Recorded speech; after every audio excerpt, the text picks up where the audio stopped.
Navigating the world is a whole lot easier with a few different identities to choose from. Need me?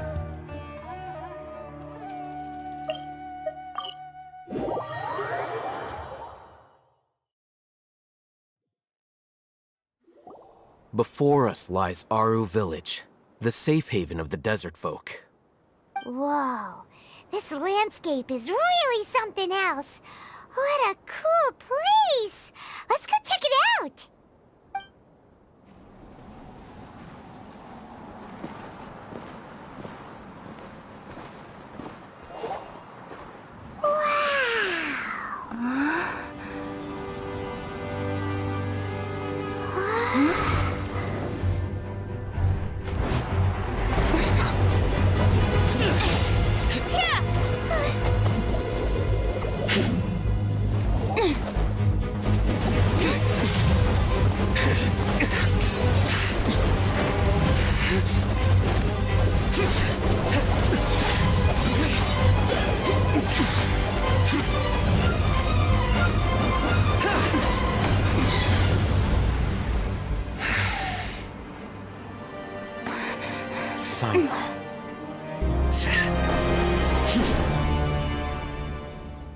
Unless my memory fails me, we have barely spoken 2 words to each other before now at the Academia.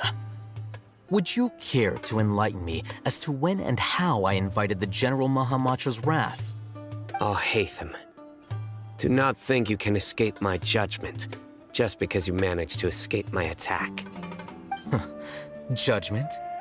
So that's how you'd characterize your actions here, is it? Or would elimination perhaps be a more accurate description? Had I used my full strength, not even this traveler would have been able to stop me. Though styled like an assassination, I sought only to ensure that my target would be unable to flee or resist. Standard practice for the Matra, as well you know. Seemed to me more like your own personal touch. Who is that, Al-Haytham? Did you call him General Mahamatra? Yes. General Mahamatra Sino, head of all the Matra at the Academia. He's a formidable hunter, and the ultimate nightmare for any who have committed academic crimes. You seem to have placed a lot of trust in Al-Haytham, to the point of blocking an attack for him. If I were you, I'd never choose to side with him. I wouldn't believe a single word that comes out of his mouth. I have been pursuing this scribe for a long time. I urge you, stand back and do not seek to defend him any longer. Otherwise, there will be consequences.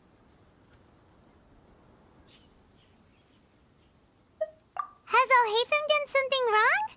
Paimon doesn't think he's as bad as you've made him out to be. I won't waste my breath explaining things. Al-Haytham, I saw it during our fight. Take it out. The divine knowledge capsule you're hiding on your person. Unless you want me to retrieve it for myself. Very perceptive of you. Nothing escapes a Matra's senses. Wait, the divine knowledge capsule? Didn't it fall into the Matra's hands in Port Ormos? No wonder you speak with such confidence, Sino. But I must admit, I'm very curious. What does this capsule mean to you? And why, as General Mahamatra of the Academia, are you all alone in the desert? As far as I'm aware, the other Matra have been speculating about your disappearance. Have you been given a mission that's, let's say, morally dubious? If I was the real target of your mission, what was stopping you from simply using your authority and resources to judge me within the walls of the Academia?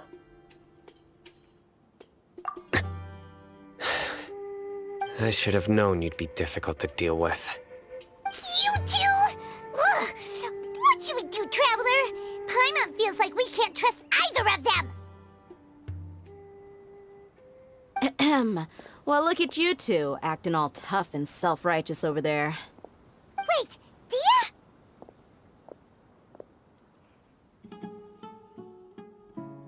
Great! Finally someone that we can trust! You help us out here. Otherwise, these two are gonna start fighting again. Yeah, sure looks that way. Two giants from the academia duking it out once and for all. Not something you get to see every day, that's for sure. Listen, I know you academic types love to fill up your big brains with self-righteous morality and lord your empty rules and virtues over each other. But how dare you bring your petty disputes into the safe haven of Aru Village? It seems like someone's gonna have to beat some sense into your thick skulls until you finally learn to respect these grounds.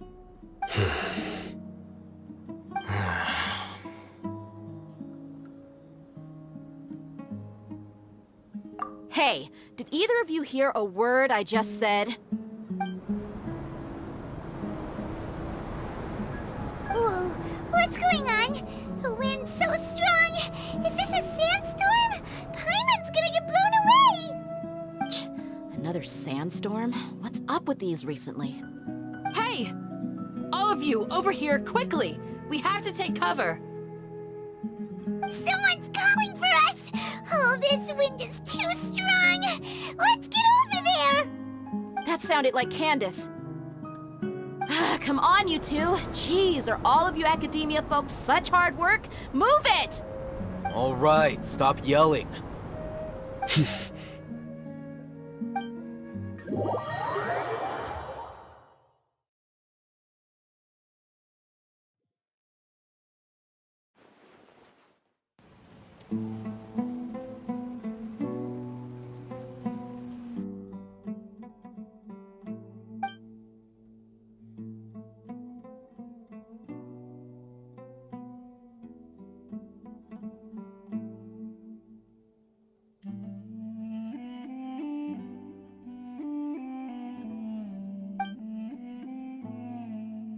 Well, this is pretty awkward. Hey, wanna play sardines with three people who wanna tear each other limb from limb? Sure, why not? Sounds fun. The air is so thick and heavy. Paimon can hardly keep floating anymore. My sincere apologies, everyone. This is the home of our village chief. I will have to ask you to make do with this small room until the sandstorm dies down. Please, let me introduce myself. I am Candace, protector of Aru Village. Our savior has come at last! Nice to meet you, Candace. The name's Paimon. Thank you so much for helping us. There's no need to thank me. It's only right to help each other when the weather gets rough. Wow, she's so gentle and caring, like a nice older sister. Unlike those guys over there. All right. Now that we're all better acquainted, we should return to the topic at hand. As a guardian charged with the responsibility to protect my fellow villagers from harm, I was observing your conflict from afar, even before the sandstorm started. And now that you have set foot within our village itself, it is all the more my responsibility to make absolutely sure that you pose no threat whatsoever to us. So please, have an honest and sincere conversation with one another, and put your hostile feelings to rest. If anyone dares to start anything again while they are under this roof, I will not hesitate to send them out for some quality time with the creatures of the sandstorm. Oh, on second thought, Paimon may have misjudged Candace's character. And that goes for you too, Miss Dia. Do I make myself clear? All right, we got it, Candace. That's what I like to hear. So, which of you will begin? I was supposed to be a mediator, but I might have gotten a little too involved just now. Anyway, one of those two should probably start talking. Wait, that was you trying to be a mediator? I have nothing to hide, so there's no shame in explaining myself. While all Hatham wasn't wrong about the other Matra not knowing my whereabouts, it's not because I've been assigned a morally dubious mission. Rather, I've chosen to exile myself. Huh? Exile yourself? A little while ago, I discovered that there was data missing in the Academia's project planning and development files. What little they did report clearly did not match the project's actual progress. As General Mahamatra, I had the responsibility and authority to request an audit. However, to my surprise, the person responsible for the erroneous data was none other than Grand Sage Azar himself. I tried to investigate the issue myself before submitting a formal audit request, but I soon found that all leads and potential pieces of incriminating evidence were carefully concealed from me. I began to realize that they were cautious of me from the very beginning. Unsurprisingly, the Grand Sage rejected my audit request as soon as the submission reached his desk. He even said to me, "The power of the General Mahamatra is granted by the sages. You have no right to judge us." So they really are up to no good. I realized then that to the Grand Sage, the Matra are nothing more than tools for the sages to assert and maintain their control over knowledge. The vows that we took, the principles that we strive to uphold, they are meaningless to the academia of today.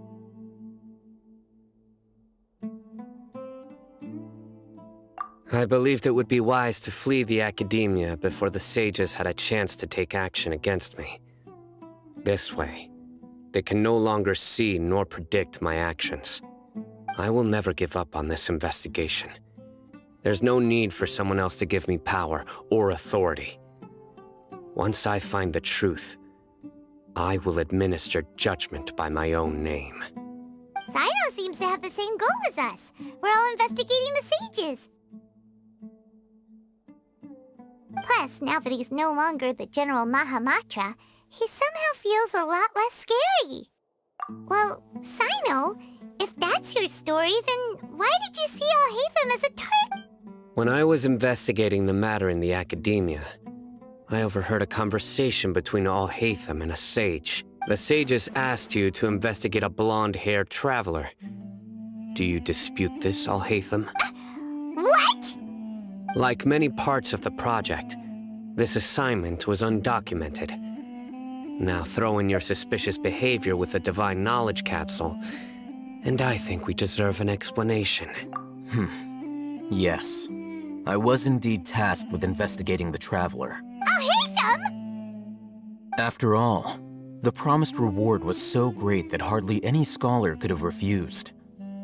The sage told me, once you've completed this assignment, I can give you a glimpse of divine knowledge. A most enticing offer. Unfortunately, those academics don't know me at all. Their words contained one key piece of information, namely that divine knowledge indeed exists. That gave me all I needed to know. From my perspective, the sages are far from trustworthy. Think about it.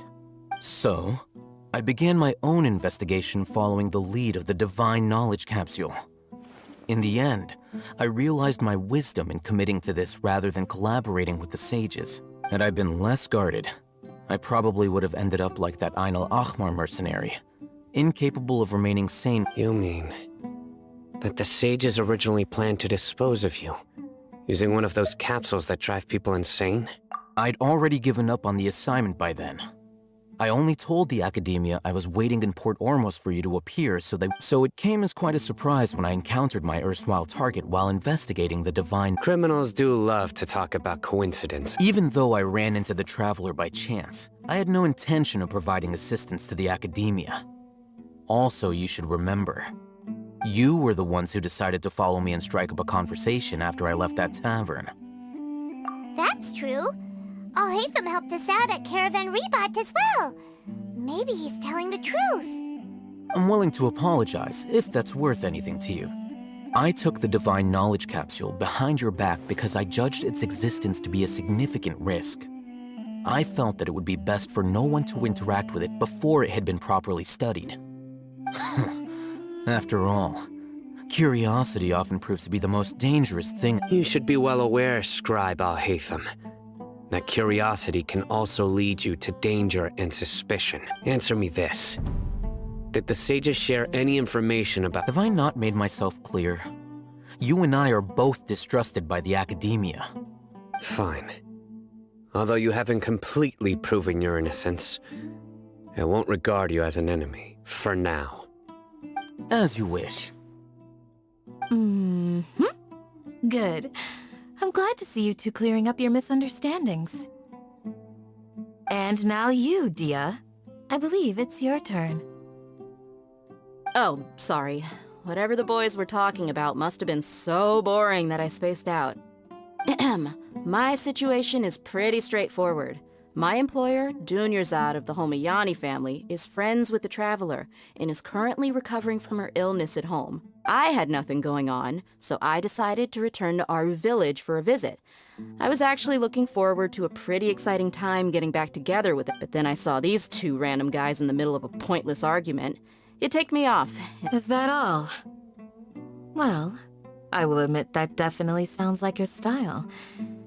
In that case, welcome back, Dia. That's more like it. I missed you all so much, Candace. Whoa! What was that sound? No need to worry. Now that you're no longer at each other's throats, please make yourselves at home. I'll take a quick trip outside to clear out some of those creatures in the sandstorm. Creatures? In the sandstorm? Are you sure you don't want some backup? Fighting in a sandstorm is not for the faint-hearted. Anyone without extensive training in these conditions is at a disadvantage. You needn't worry. Yeah, just leave him to Candace. Don't worry, she's as tough as they come.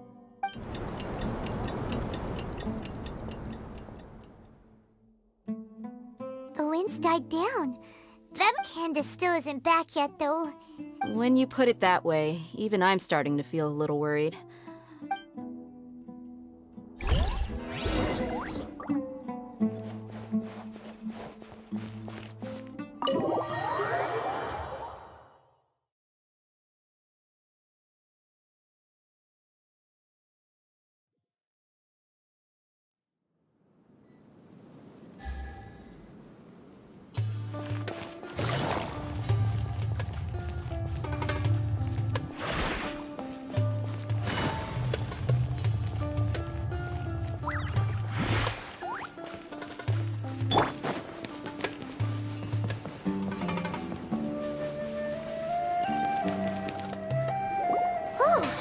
Candace, you're still fighting?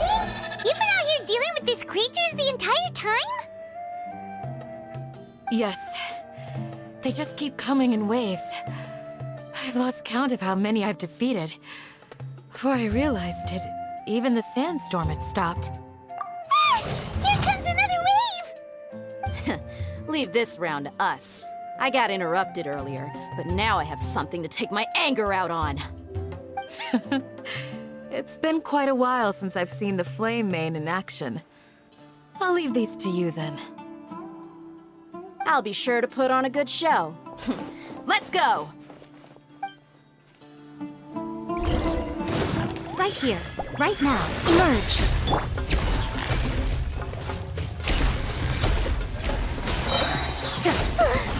Here comes another wave! When are they ever gonna let up? The creatures stopped appearing.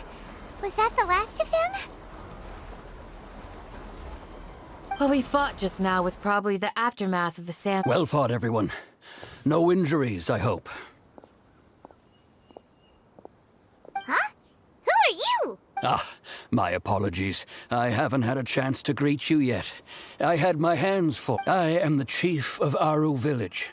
Everyone usually calls me Uncle Anpu. Sir, I am also originally from the desert, but I have not been back for some time now.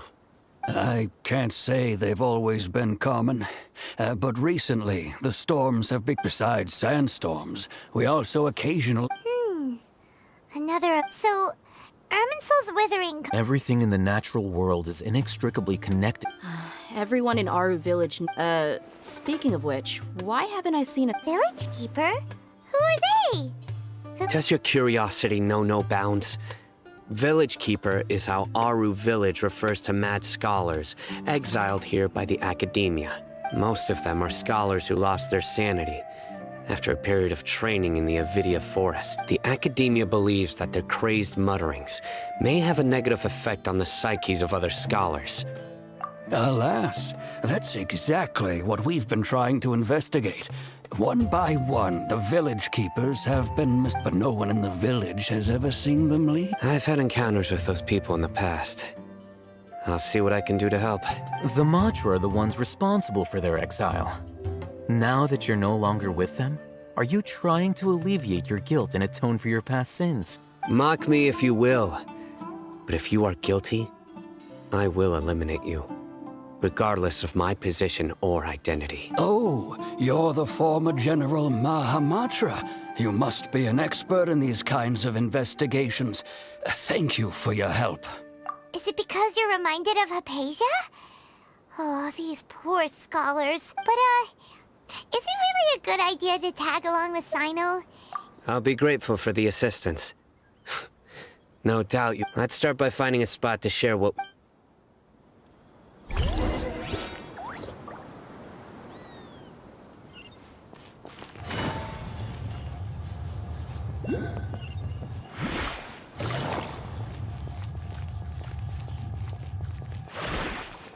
Take it easy.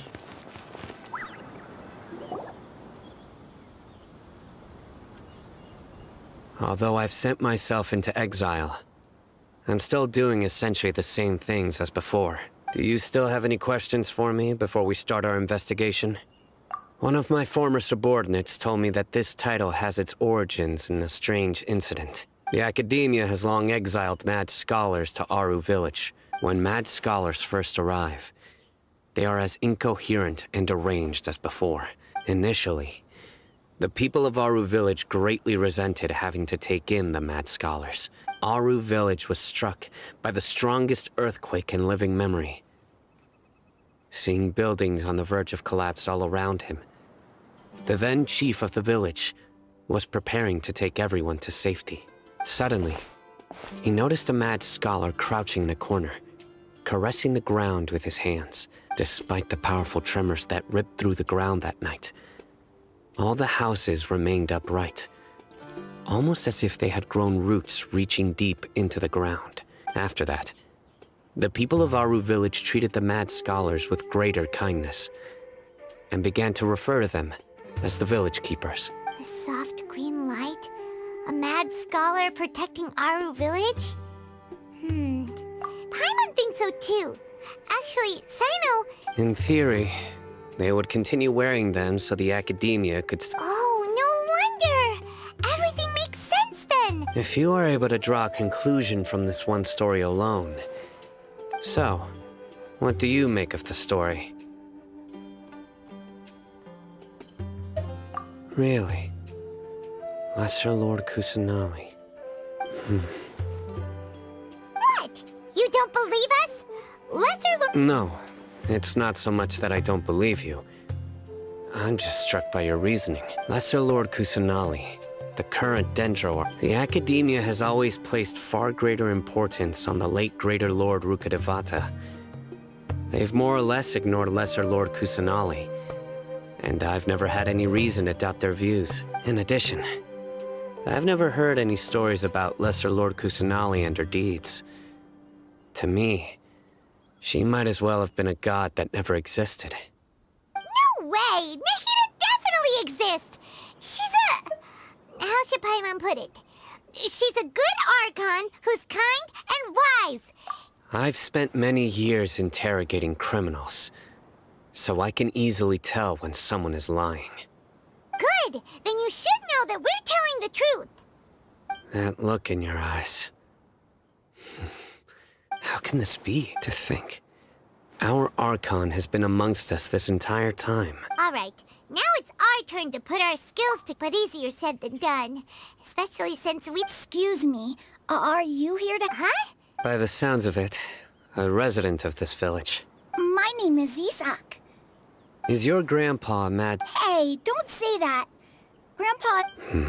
The person you're referring to is not a local. Yet you are. Grandpa is just Grandpa. He's my family.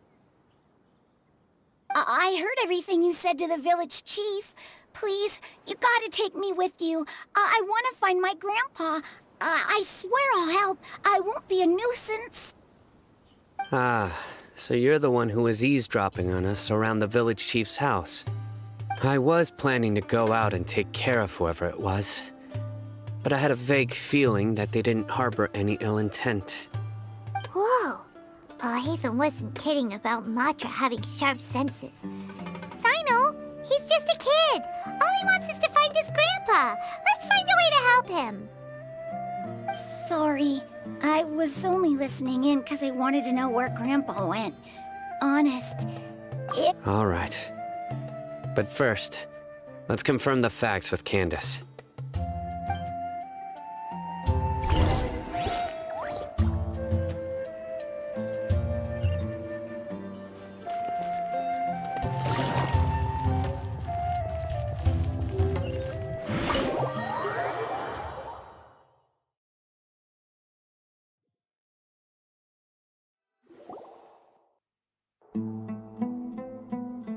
Sino is super fit. Ah, you're back already. We just wanted to confirm something with you. I had a feeling he'd go looking for you. Huh? You knew this would happen? Yes. Although he tried his best to stay hidden, Isak's parents were both Aramite mercenaries who rarely returned to the village after finding employment. Unfortunately, it was only a few years before his Later, an elderly mad scholar arrived at the village. Isak thought the scholar bore a striking resemblance to his grandfather. However, the scholar was unkempt in appearance and incoherent in speech. One summer night, the oft mumbling and bumbling Grandpa suddenly calmed down, and so Grandpa walked up to Isak and patted him on the head. He even took Isak to the entrance of the village, where he patiently taught the boy the names of the stars. The next morning, Isak woke up and wanted to go find his grandpa again, only to realize his grandpa no longer recognized him. It's said that those who saw the scholar claimed he no longer appeared to be crazy, but appeared to be living in his own world, almost as if he were sleepwalking.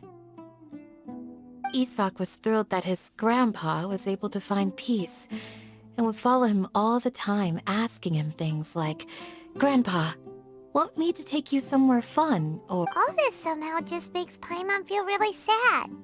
It seems like they both deserve so much better. perhaps. Nearly everyone who lives in the desert has some form of hardship or regret. It's also my reason for fighting.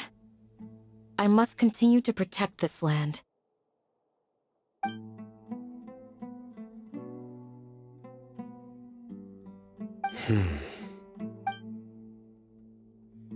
Maybe the people have always had a considerate god watching over them.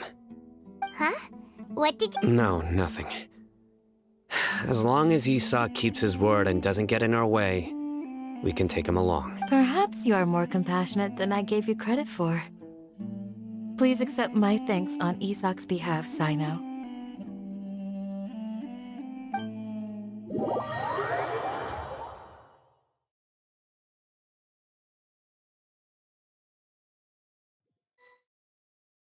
Hey, Isak! Oh, it's you guys! We've cleared everything up. Really? Yeah! All right.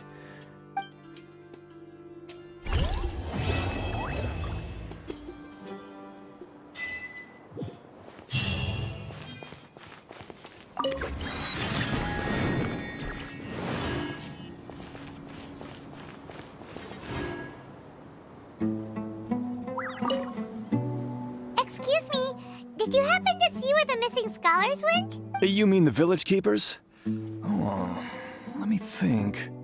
When I was eating dinner the other day, I saw one of them by the side of the road, muttering away and eating mushrooms and tree roots.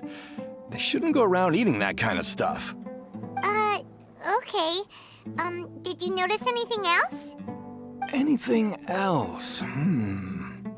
No, I think that's all I have to tell you. Sorry.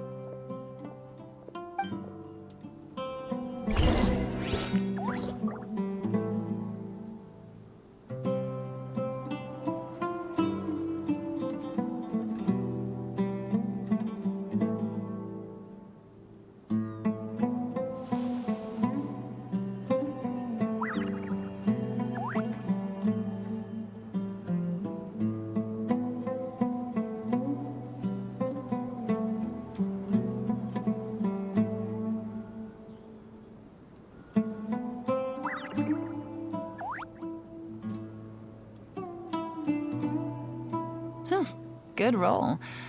All right, maybe I'll take one more day off and knock out the rest of the work once I'm feeling up to it.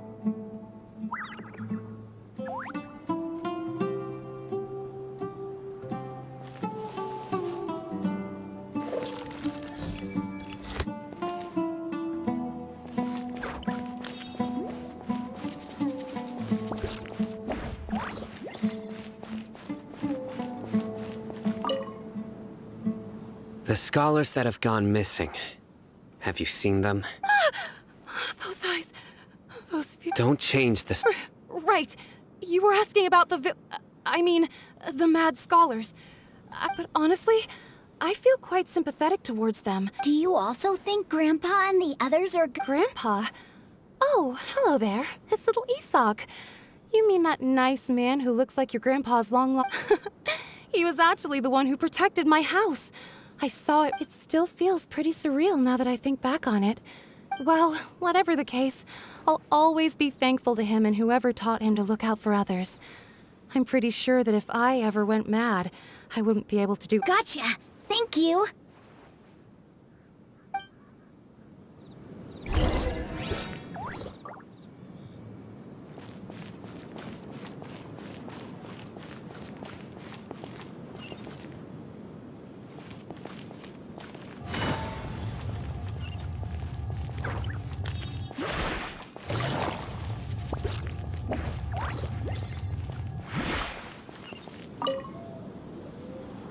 Sir, have you seen my grandpa recently? You know, the one— Oh, well, if it isn't the last time I saw him, he was spacing out by the road as usual. I went and asked him if he'd like— And speaking of my wife, she's still always complaining about how I don't— Oh, thank you. Thank you for taking care of him. It was nothing. Yeah. That's no good. Well, I've known you since you were very young. So as far as I'm concerned— Wow, what a nice guy! Okay. Huh? Don't say anything for now. Isak, stay here. Let's head over there.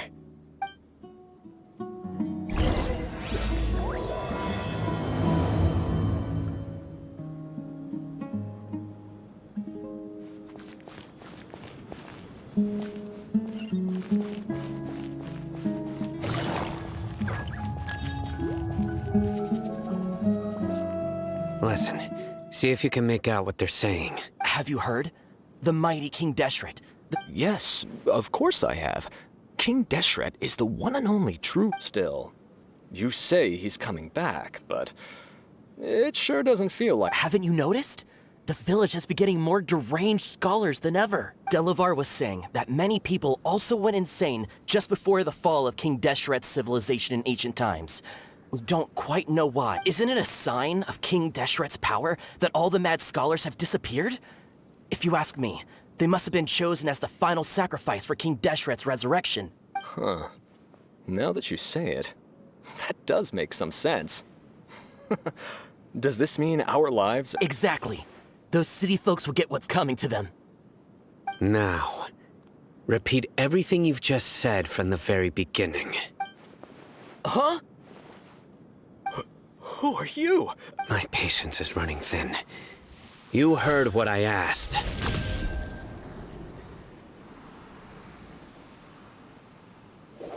Yeah! Bro, this guy's something else. Just look at his eyes. Let's not get on his bad side, okay? Oh, okay, good sir. What is it you would like to know? Tell me about King— Well, I only know a few things from hearsay. I went for a drink the other day and heard others talking about a rumor that the madmen will disappear. Hey, go on. Keep talking. It's true. It's all true, sir. We desert folk have had more than enough of those people at the academia. They keep sending us all their mad scholars and won't let us have a good life. Would you want to live like this if you were in our place? The radicals were even more thrilled than me when they heard the news. Delavar also said that once King Deshret returns to our side, it's only a matter of time before we conquer the land on the other side of the wall. They're all willing to serve under King Deshret, and— Is that so? Seems like he still wants to know more. Keep talking. got it! Please don't beat me up just for mentioning these rumors. If I'm... The people here really like King Deshret, but dislike the Dendro Archon. Where is this radical person you talked about? I haven't run into him over the past few days, so he probably hasn't been around the village. No, not at all. Sounds like you're not too close with... No, of course not. I have many ways to stop you from talking. So you'd best just stay home. Don't do anything until I've got... Yes, got it. We'll do just as you say. That scared Paimon half to death. Sino is pretty terrifying. He didn't try to reassure us at all. It's like he's used to hearing that. Oh, I heard that. sorry. It's part of being a Matra. The rumor we heard just now seems like a strong lead. But we... Very well. Isak! I'm here. Where's your grandpa's house? Well, I can take you there. Just follow me.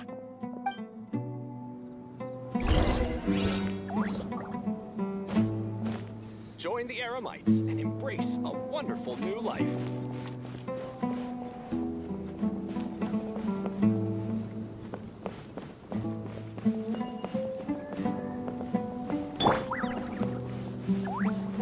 Grandpa? Oh, he likes to be alone. Sometimes he stares at the sky in a daze, and other times he just pokes at the ground with his fingers. Every now and then, he yells out at the top of his lungs, so a lot of people are really scared of him. But he's a good person, really. I know he is. I swear, he's just like my real grandpa.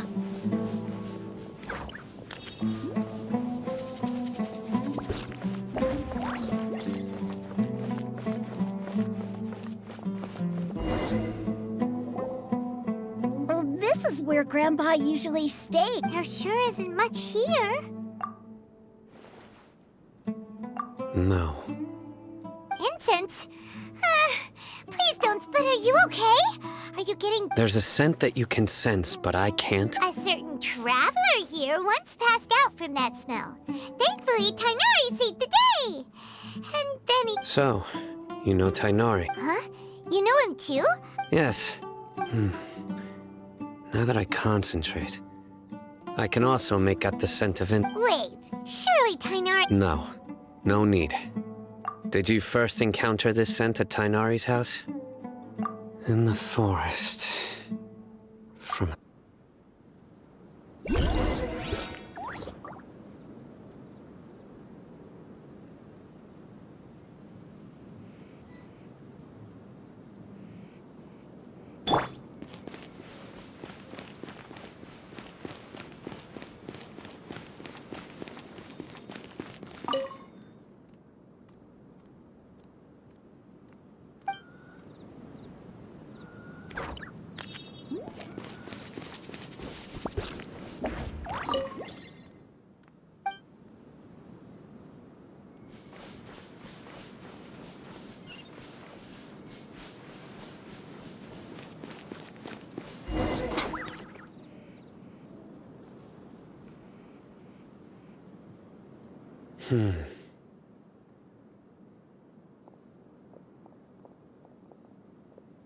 What are you looking for, Sino? Here it is. Take a look right here. Paimon doesn't see anything. Although the traces have been completely buried in the sand, there are footprints here. From the size and shape, they belong to an adult male. This pattern is a common one from this area. Local shoes. The scent is quite faint, but still extant. But who would come looking for Grandpa? We'd have to ask whoever lured him away with the incense. Huh? So you can lure someone away with just a scent? Hey! What's wrong with liking good food? Everyone's got something they love in life. Exactly. Most scholars are fond of, even deep within the clutches of madness, they still yearn for their knowledge. No. So someone's taking advantage of their weakness? Huh. Still, why would it... Are the rumors really true? Could the disappearance of all the mad scholars have... It's highly likely. Please, you have to save my grandpa. Grandpa's never done anything wrong. Please help him. Sounds like we'd better help get him back. Don't you worry, Isak. We won't let whoever took him get away with it. Let's head to Aru Village and inform Candace and the others about what we learned here. After that, we'll set off to find the scholars.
Right. The darker fabric definitely looks a lot better. That'd be my choice, too. We're back, Candace! We've got a lot to tell you. Ah, welcome back. Sounds like everyone's friends already. Oh, Dia's here too! You bet.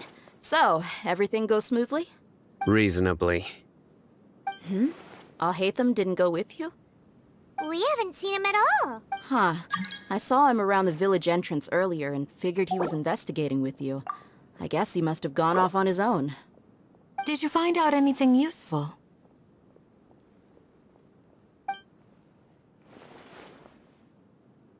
I see. So someone used a kind of incense to leave the exiled... The resurrection of King Deshret? First I've heard of it. Far as I know, the kind of incense you just mentioned is only popular beyond the wall. Scholars are fond of it, but as you can see, there aren't many scholars still studying around these parts. No seller would be able to make a profit here. Not to mention making incense is a labor-intensive process. You won't see anybody in the desert. It seems someone from beyond the wall Makes sense. So what should we do? If it was any other day, that would be your next... Didn't you say that the villager got his news from the... If Paimon remembers correct... Ah, yeah. Delavar, the scar-riddled bandit, Enger, the wide-eyed butcher, and... These guys have one thing in common, and that's being broke. The rougher life gets, the more they want to believe in King Deshret. Way they see it, King Deshret's resurrection is their only chance at overthrowing the academia. Throwing all of Sumeru into chaos is the only way to change the way of life here in the desert. Tia! You're amazing! You really know this place inside and out!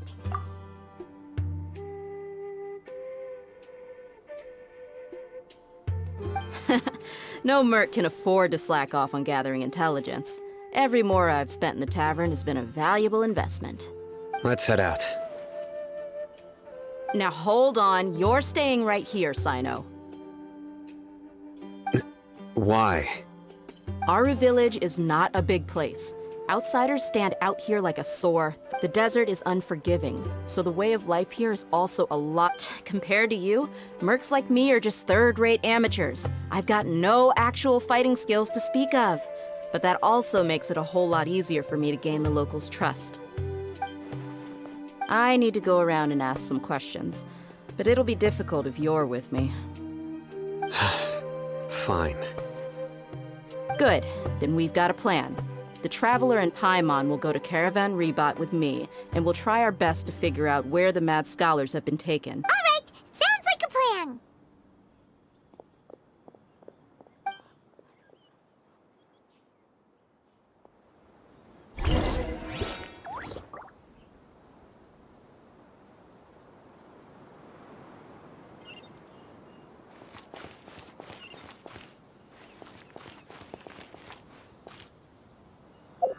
Well,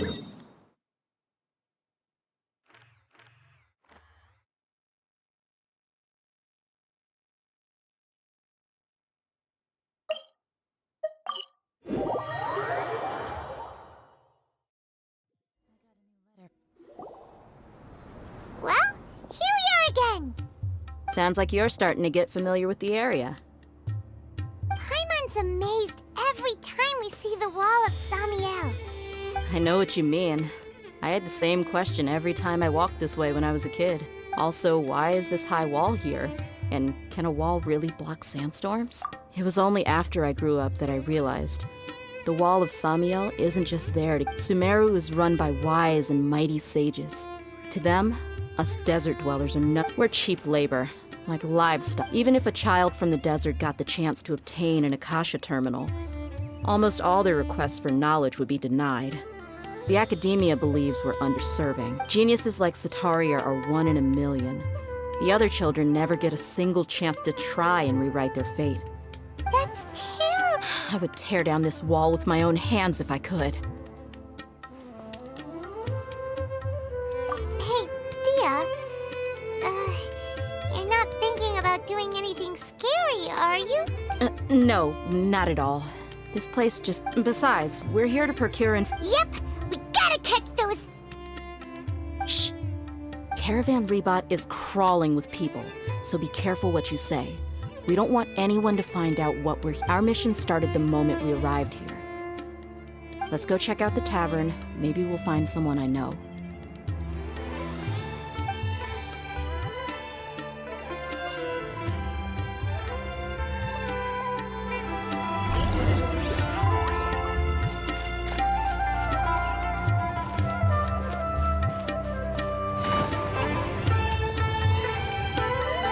Just our luck. None of them are here today. You mean, you don't see anyone you know? Dia, is that you? What a coincidence. You here for a drink too? Zaki. Finally, a friendly face. Oh, and who do you have with you here? Guests from another land? Hello, hello. I'm Zaki. Dia's, how would you put it? Drinking buddy? We've had drinks together a few times. You could say we go back a ways. Anyway, as far as my friends here, they aren't too shabby, are they? You rarely see any Outlanders so friendly and respectful nowadays. Absolutely. Much better than those people on the other side of the wall. So, Dia, are you looking for someone? Yeah. Have you seen Engur, Delavar, or Jabari recently? Of course I have. Matter of fact, we were all here drinking together just a few days ago. I've got a spice trading deal from another nation. I thought maybe Delavar and his friends might be interested. Know where I could find him? Ah, how thoughtful of you. Then I assume you also know that Delavar's been having a hard time making ends meet these days, so you came here to help him out? Hey, keep it down. Let's just say I prefer to keep this deal a secret. Y'all at Caravan Rebot are like family. If there's more to be made, why not do it together? Besides, Delavar and his friends have muscle. They'd be a good fit for escorting the goods. Yes, how considerate of you. Delavar's my friend too, so of course I can take you to him. Come with me.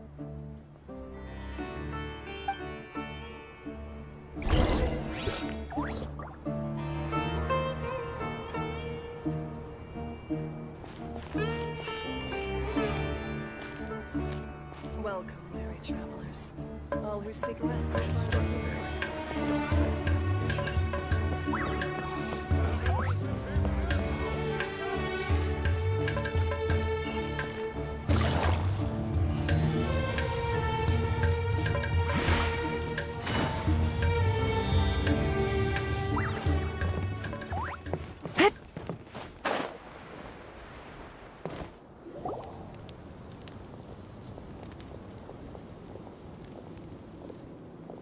Are we there yet? Yep, this is the place. This place is practically deserted. What are they doing in a place like this?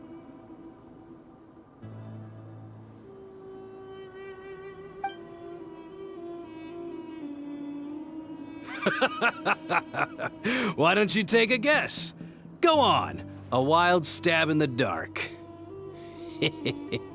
You're like lambs to the slaughter. Oh no! It's an ambush!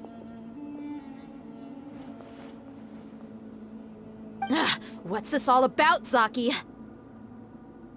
Come on, Dia. You really think we didn't hear about what you said back in Aru Village? The boys have kept a close eye on you from the moment you set foot there. Not only do I know that you're looking for Delavar, I also know that you've teamed up with people from the Academia to look for the missing scholars. So, you've been watching us from the very beginning? Uh-oh. I knew leaving Sino behind was a mistake! And you left the strongest one in the village, didn't you? Who do you think you are? You really thought we'd fall for your little business deal nonsense? So you and Delavar have been partners all along. Dia, I guess it's only natural for a traveling mercenary like you to be out of the loop. Those of us who hang around the tavern have stronger bonds than you think.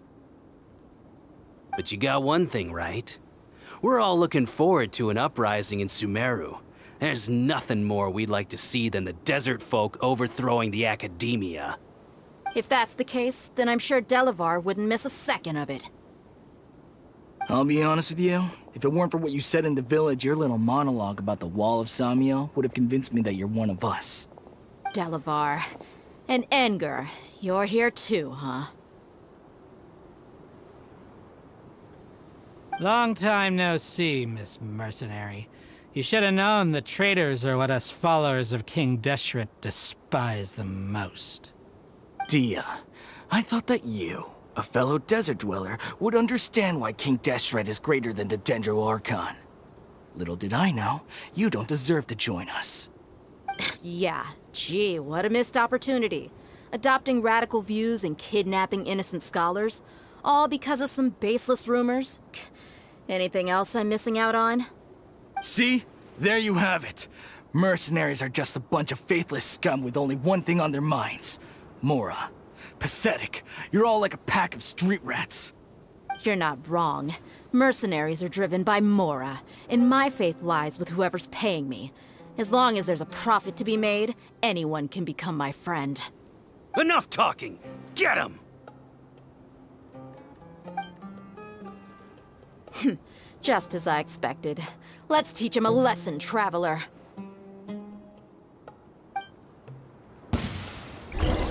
Following orders. A new punching. Right now, right here. Take that! Need.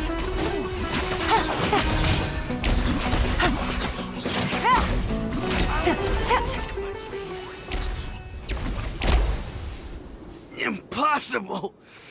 How could you? So, what do you think about your meticulous network now, Zaki? How did you say it? It's only natural for a traveling mercenary like me to be out of the loop. I'm guessing your informant told you that I'm just an incompetent merc with no real fighting skills, correct? I mean, that is what I said after all. And of course, you would believe everything he reported. The only thing you know about me is that I'm a mercenary, but you've never seen me in action. Even though you heard we went to handle monsters together, you believed that Candace was the only one doing all the real fighting. That so-called Flame Mane is just a fraud. She admitted it herself. She just uses her connections to gain the trust of others. That's what you thought, right? Ugh. You lied in the village because you figured that we'd have people watching you. And you were stupid enough to fall for it. I figured as much the first time we drank together. You all thought you were so smart. Pathetic. Okay, that should be all of them. Whoa! So you've been planning this since we were in Aru Village? No task can be done without preparation. I just happened to notice a couple suspicious-looking people while you were out investigating. Oh, but instead of catching them right away, you let them report back. Those two who were snooping around were just a couple small fries. If we want to get the real catch, we have to be patient and give it some time. Oh, you mean the funny name she mentioned back in Uncle Ampu's house? The wide-eyed butcher, scar-riddled bandit, Paimon can't remember them all. That's just a bunch of drunk talk. Edgar and Delavar like to talk themselves up when they're drinking.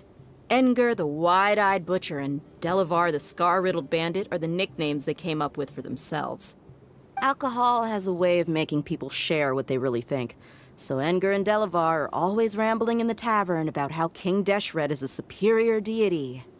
What about Zaki? He's just a numbskull who fell right into our trap. Zaki was probably the best hidden of them all. My initial plan was to find Delavar first, and then try to track him down. That's what you wanted to ask when we were at Uncle Anpu's house, right? Jabari is one of the villagers you talked to. You know, the one who wanted to treat Isak and his grandpa to some food. Wait, so he's a radical too? No, he isn't. I just needed to tack on a random villager name to make the eavesdropper think that I was making some wild guesses based on my impressions. Wow, what a genius idea! Well, that's an expert mercenary for ya. Ah, you're too kind. It was straight from the usual playbook, if I'm honest.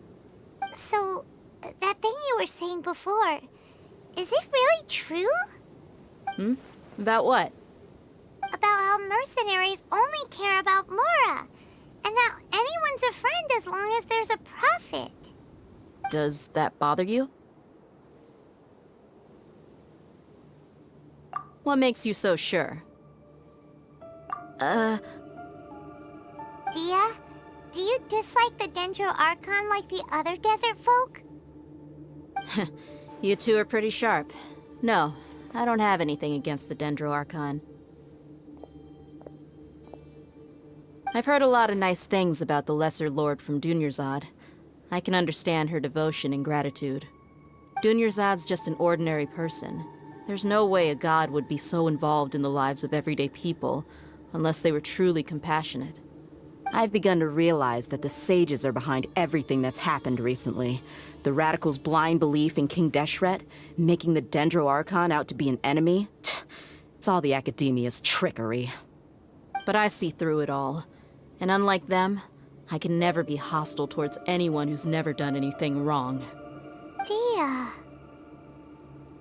Anyway, looks like we're done with business here. Traveler, lend me a hand. Let's tie him up and bring him to the village.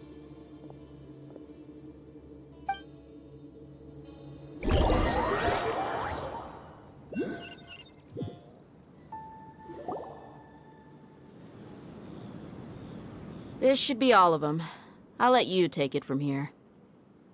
All right. I'll be in touch. Until then, please stand by. Candace, do you need any help? Candace will be okay on her own. I trust her, so you can too. She's been guarding Aru village for quite some time now. If anyone is qualified to question the offenders, it's her. While I'm questioning them, why don't you pass some time by exploring the area? I'll meet you back here tomorrow morning, Traveler. As for these idiots, let's just hope they live to see another day.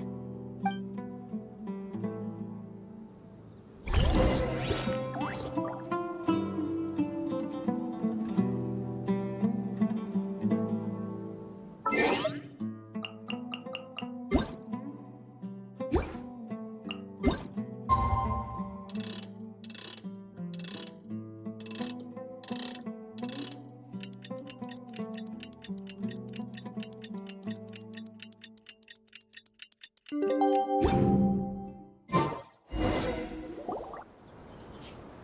Dia! Right on time. We'll know any moment now. Iman's been wondering.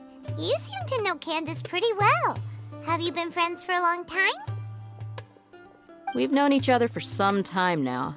She's a pretty interesting person. Even though she's an extremely strong warrior, she never misuses her powers against others.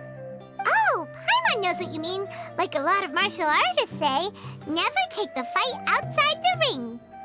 Yep, I guess you can put it that way. It takes strong convictions to be as dedicated as she is, and shoulder that kind of responsibility. Us mercs, on the other hand, we pretty much live from one day to the next. Well, Paimon thinks you're great too.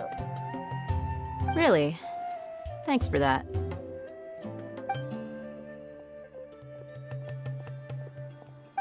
Oh, Sino's here, and he's pretty early too. Yes, I was here yesterday to help out a little. To help out? By doing what? Sharing some interrogation techniques. Oh, you mean you taught Candace some more persuasive methods? Right. Come on in, everyone. Come on, let's go inside.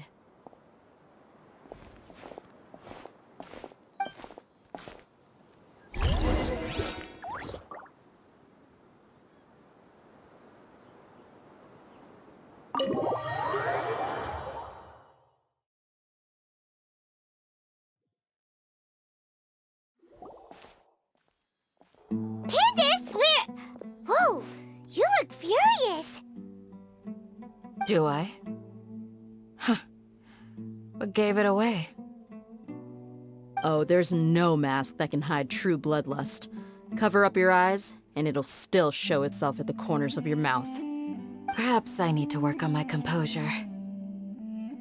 Still, it's perfectly understandable why I'm angry. I'm sure everyone present would agree. Yes, ma'am. Please, don't beat us anymore. We're gonna die.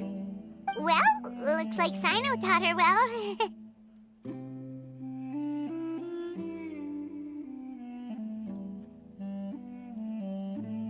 You fear death yourselves, yet you do not hesitate to place the lives of others at risk.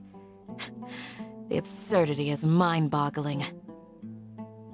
The ones you call mad scholars are known to us as the Village Keepers. They are vital members of our community, and some even count them as family. You come here, to my village, and you treat my people as nothing more than stepping stones towards your goal. Tell me, what would you do to you in my position? Mercy! Please have mercy! You've made your bed. We may all be desert dwellers, but there's one thing that I understand better than you. The resurrection of King Deshret will only result in war. And war serves no one. The people of Aru Village care little about which god is in power. Life may be tough and tiring, but we wish to preserve our way of life. A war would only cause us to lose all that we have. And that is not a responsibility that you can afford to shoulder. We understand. We're sorry. I'll tell you everything I know. Please, just let us go. I'm listening. You might not believe this, but it wasn't us who came up with this idea. Someone was spreading rumors in the tavern. That's how we ended up hearing about King Deshret's resurrection. Some mystery man told us that mad scholars will make the perfect sacrifice to usher in King Deshret's resurrection. They give their lives, and we can get anything we wish for. They're called Village Keepers. Slip up again, and you'll regret it. Yes, sorry. It was all that mystery man's doing. He told us to spread the word about King Deshret's resurrection and talked us into helping him. In return, he said he'll help facilitate. I'm not sure. That's one. Huh? One what? Strike. You get a total of 3. Then, you die by my hand. Wait, I'm telling the truth. We don't know anything. It was all him. 2. He got us to lure them out of their houses in the night with some kind of incense. We take them to a junction outside the village. Then the mystery guy takes them from there. You gotta believe me, please. I'm telling the truth, I swear. Just ask them if you don't believe me. That was indeed the truth. Traveler, go on.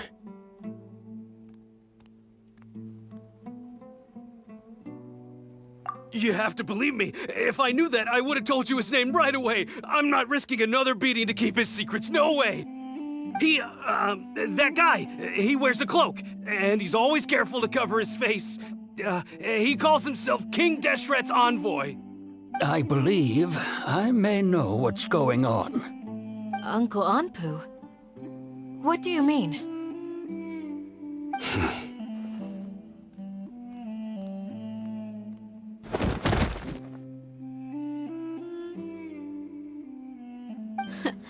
Smooth. Okay, speak. If my suspicions are correct, this mystery man they speak of could be from the Academia. Some time ago, people from the Academia attempted to take the village keepers away. I refused, insisting that they are part of our community. It strikes me now that this secretive character shares the same goal they had. Which means it's highly likely that the Academia was purposely spreading a false rumor to trick the radicals into delivering the village keepers right into their hands. They were the ones who brought them here to begin with. Now they're trying to take them back? We aren't gonna let that happen. Not the Academia again. Just as I thought. But what could they want with the village keepers? People are nothing but tools in the eyes of the Academia. A change in their plans likely means they found another way to exploit the scholars. Regardless, our top priority now is locating the village keepers. You're right. Isak is still waiting for news on his grandpa. Time to go. Let's leave the village and try to track them down. Yes. Pack up and get ready to leave. You got it. Candace, I'll let you deal with the radicals. Leave everything outside the village to us. All right. Let's meet back here once everyone's ready.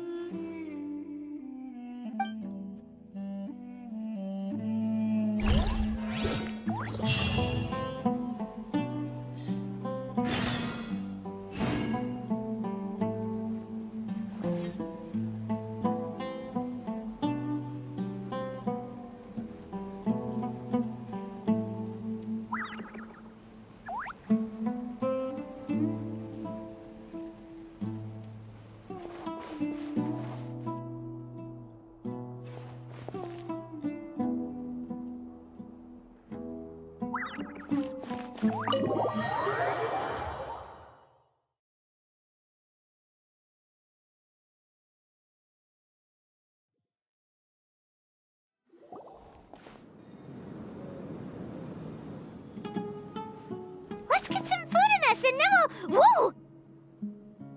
Where did you come from? Well, as you can see, I am merely sitting here and reviewing what we have deduced thus far. You were gone for ages! And now you're suddenly sitting here musing to yourself? Where have you been anyway?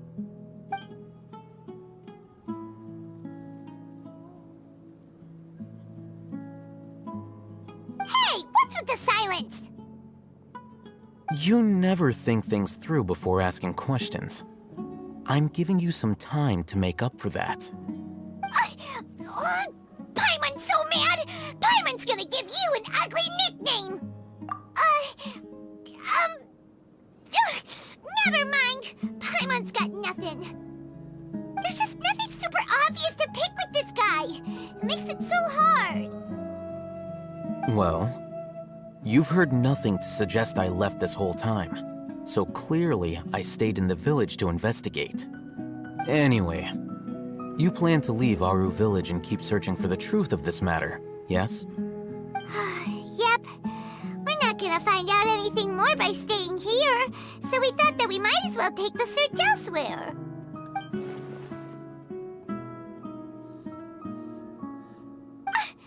Enough with the silent treatment! No.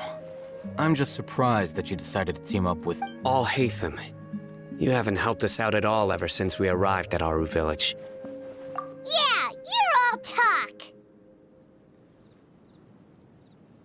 While you were investigating, I had my own work to do. Really? Paimon doesn't believe you.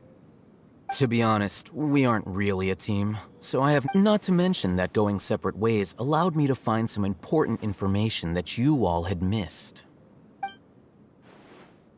Huh? Right here in the village? Correct. What did you learn? I'm going to take you to someone. But before that, you need to understand where she's coming from. What does that mean? How do you think the residents of Aru Village feel about what we're doing? In other words, do you truly believe every single word the villagers tell us? You mean some of them lied to us? Hiding the truth does not necessarily equate to lying. Again, these people have their reasons. Remember what Gandis said? Most people in Aru Village don't necessarily care which deity is in charge of Sumeru. That's because whether King Deshret or the Dendro Archon has power is of little significance to them. By contrast, the perils of their daily lives are ever-present concerns. They won't simply share everything they know with you without good reason. That's why you believed there was no further information to be found in this village. Glad you're following along. Among those you have talked to, there's someone who was consciously keeping you out of the loop. In fact, she's been observing your every move since you arrived. The reason being, to someone who only wants to live their life in peace, any external factors introduce unpredictability into the equation. Those eyes. Those fierce eyes. You look like a real fighter. Don't change the subject. It's quite obvious that she's intimidated by Sino's authority and strength. Right. You were asking about the mad scholars. She corrected herself mid-sentence because she's aware that there are King Deshret fanatics in the village. If she sounds too friendly towards the village keepers, she could easily make herself the radicals' next target. I think it's been a few days since I last saw them. I usually go to bed pretty early, so I'm not too familiar with what goes on at night. Remember? She made a point of denying her involvement in anything that occurs at night. But honestly, I feel quite sympathetic towards them.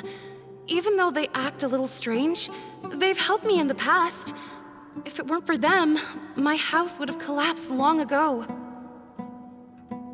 After speaking to the village chief, it became clear that the village keepers had protected Aru Village at night.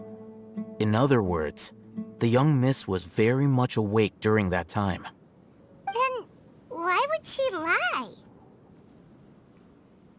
By getting involved with an outsider, she risks drawing unwanted attention to herself. As for why she might be so wary about all this, maybe you should ask her. I'll pass on this one. You said that she is afraid of me. If so, it's best if I stay out of this. We're on it!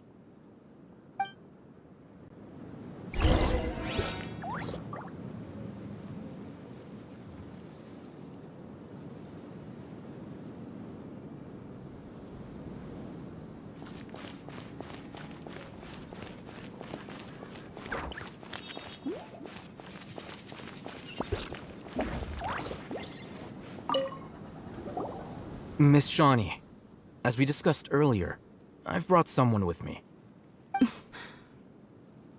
Mr. Alhaitham, I'm aware of where you stand, but how can I make sure that your friends think the same as you?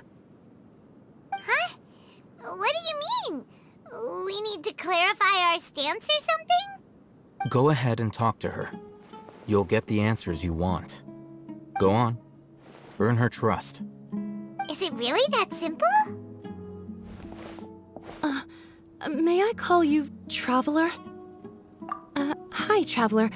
I want to ask you something. Do you think the resurrection of King Deshret can truly change Sumeru for the better? Why's that?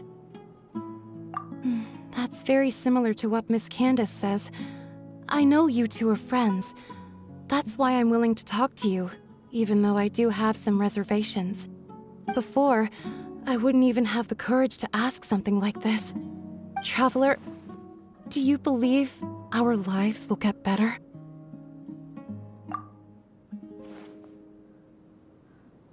Yeah! We came here from another nation, so it isn't wrong of you to be weary.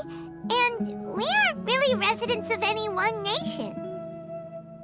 But even so, we've met lots of people from different places, and we've always fought for what we believed in. We have friends in Sumeru, and we want to help them. That's why we decided to stay here for a while.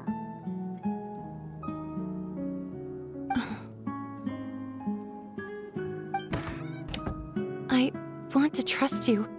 My apologies for posing my questions like that. To be honest, I didn't expect you to come back for more information. Alhaitham told us you have your reasons. It's okay. We understand. The fact is that only one side of my family is desert folk.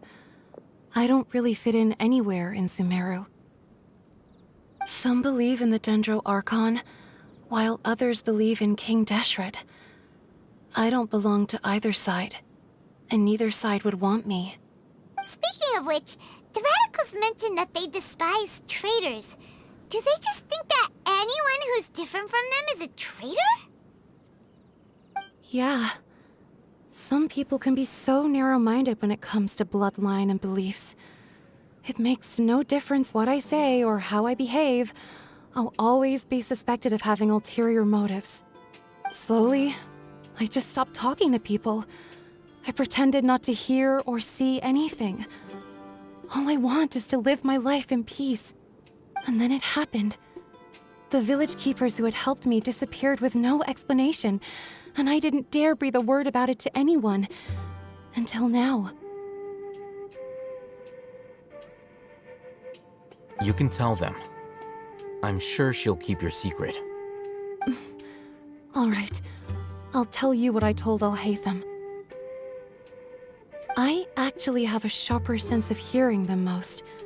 Sometimes, I hear strange crying sounds in the night. There are ghosts? Perhaps. I'm not sure. It's faint, but it's definitely the sound of crying.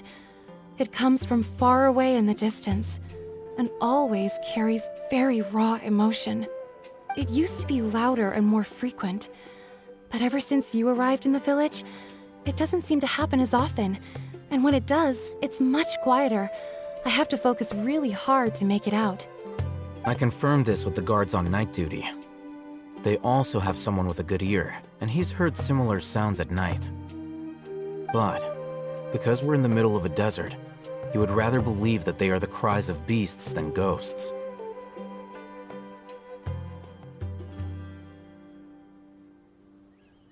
There's really nothing around these parts, except for an old hospital not far from the village. I think they used to use it for treating Elazar, but it's been abandoned for years.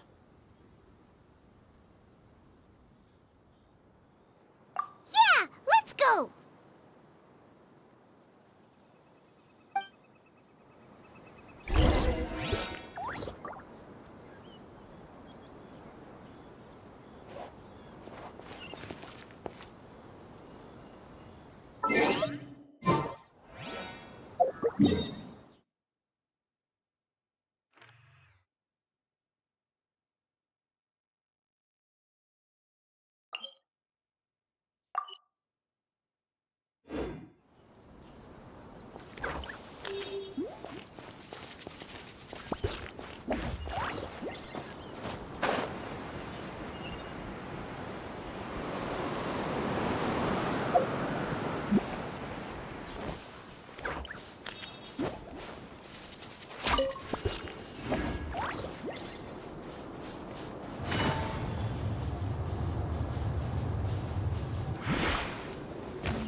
hole.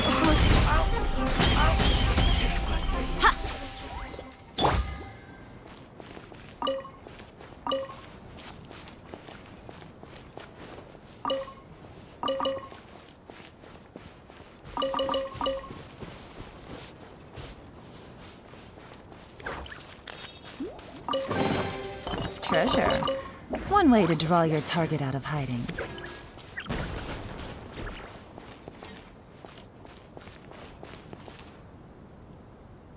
Ooh, is this the place? It's in terrible shape, and there's sand everywhere. Empty and forgotten. An ideal place to hide people.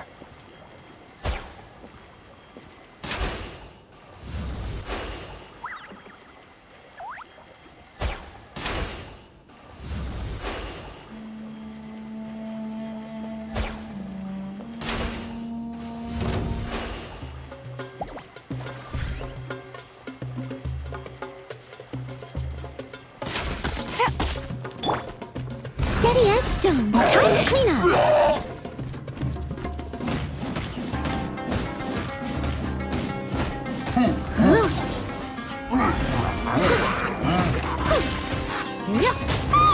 Monsters!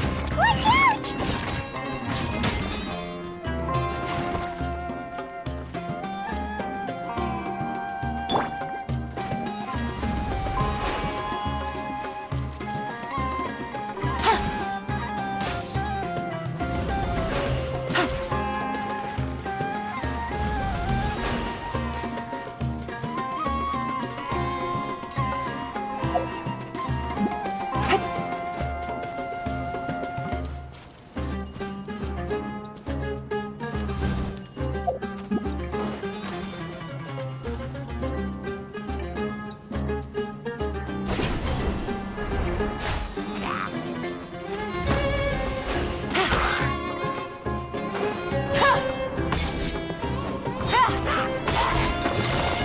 Quietly now.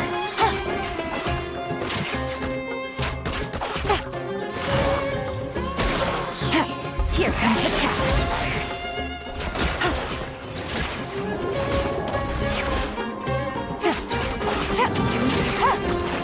Take it easy.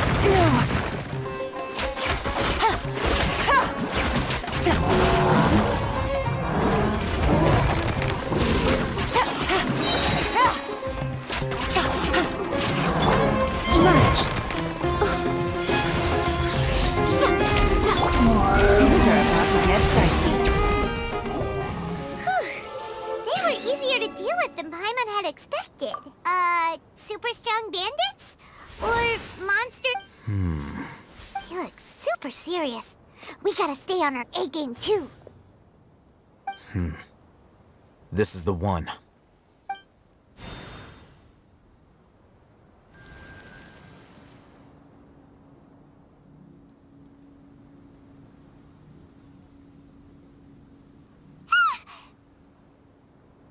Let's go in and take a look.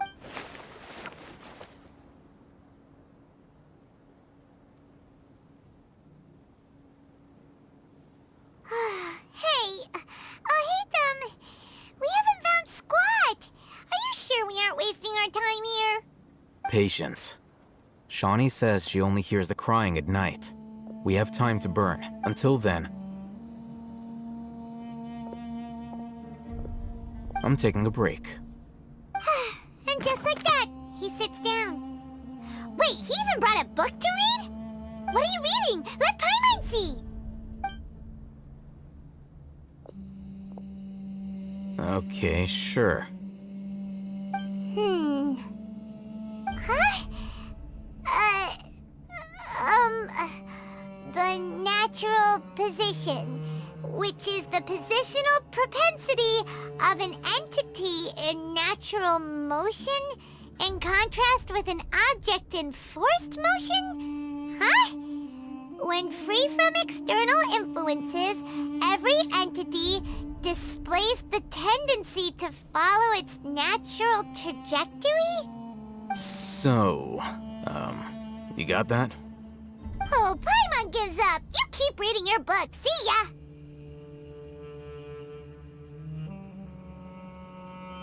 he's so relaxed. Look at him, reading an impossible book in a creepy place like this.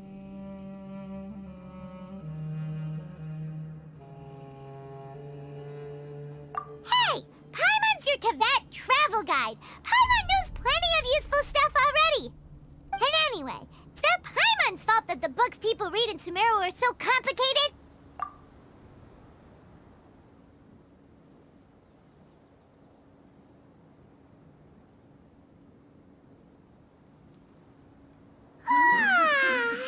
Paimon's getting so sleepy. Huh? What was that sound? There it is. It's coming from that direction. Is the sound coming from here? Huh. Paimon's not seeing anything.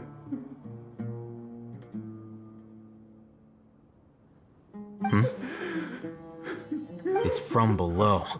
But there's no way we can get down there.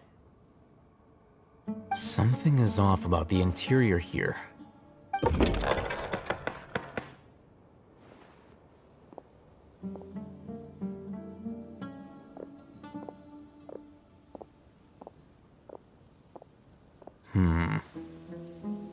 As I thought, there's a hidden structure.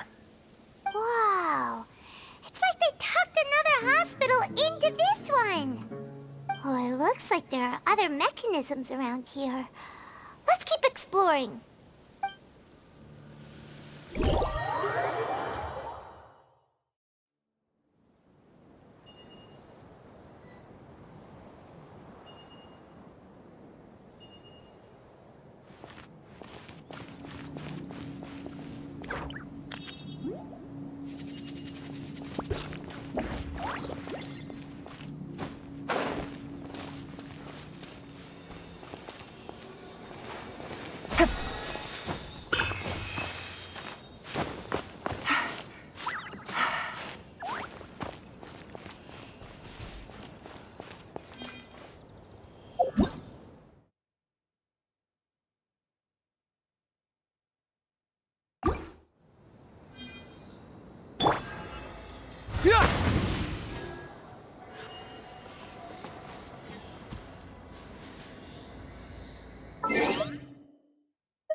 I'll lead the way.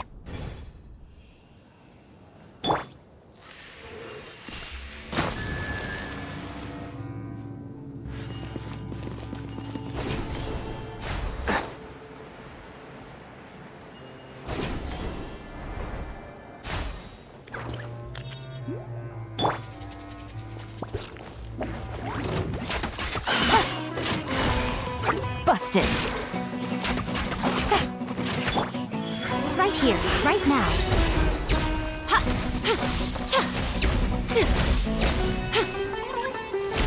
Nothing lasts forever.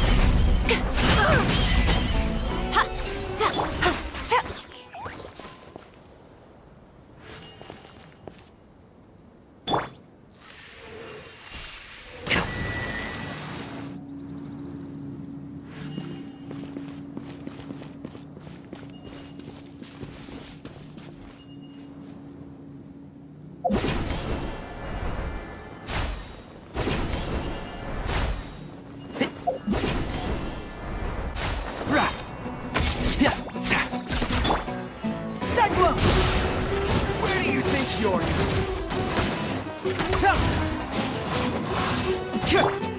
Right here, emerge. I'll be back.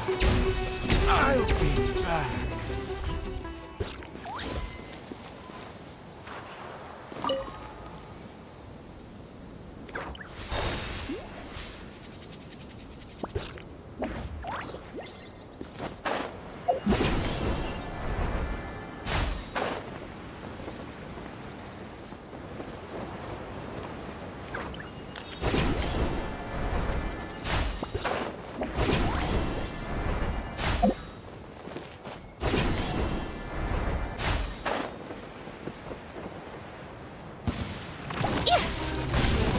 here, right now, right here. Ha!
Look!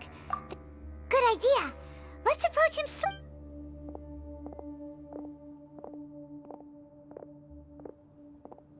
Wait.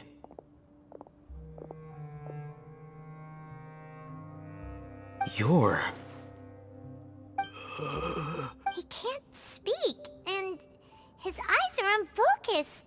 Also, why is he... Didn't expect to see... You know him? He's Razak, a senior of mine at the Academy. He's a scholar too? Is he the... No. And that's the problem. Razak was never involved in any of those things. He never trained in the forest, let alone reach Satyavada life. Leaving that question aside for the moment, him being here alone means that we might be too late. Looks like they've already taken everyone away. For whatever reason, they left Razak here. Perhaps they simply didn't have time to come back for him. There are drag marks on the ground. They're clearer by the doorway.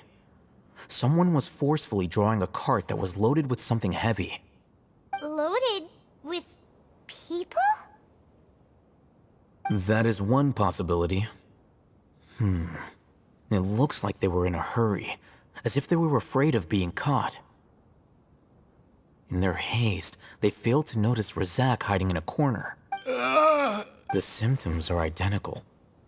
Huh? Why do you say that? Allow me to jog your memory. Recall your time at Port Ormos. Don't you think his symptoms look familiar?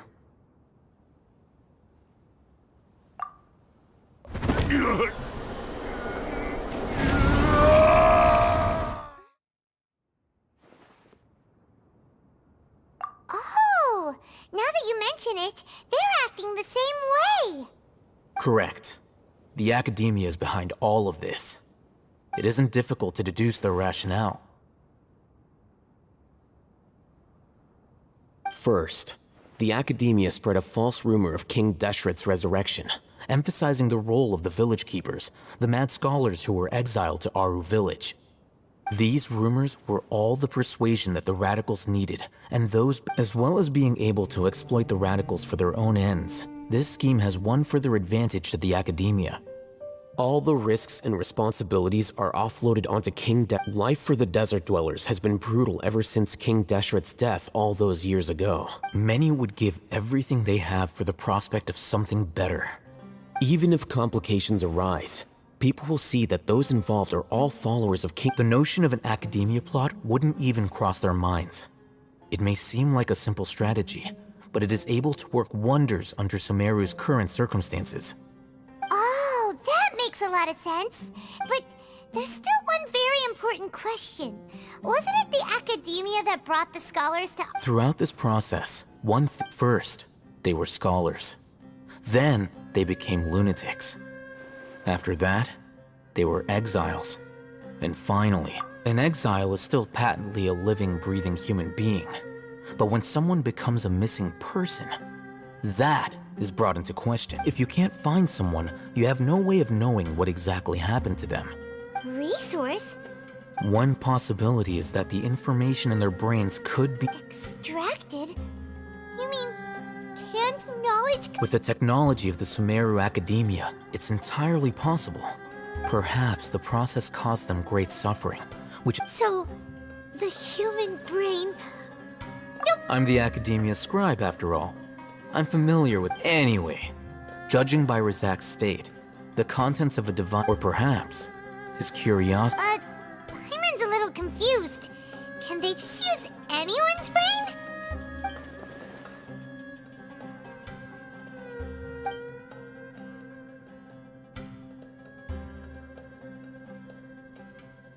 The look on your face tells me you've realized the answer.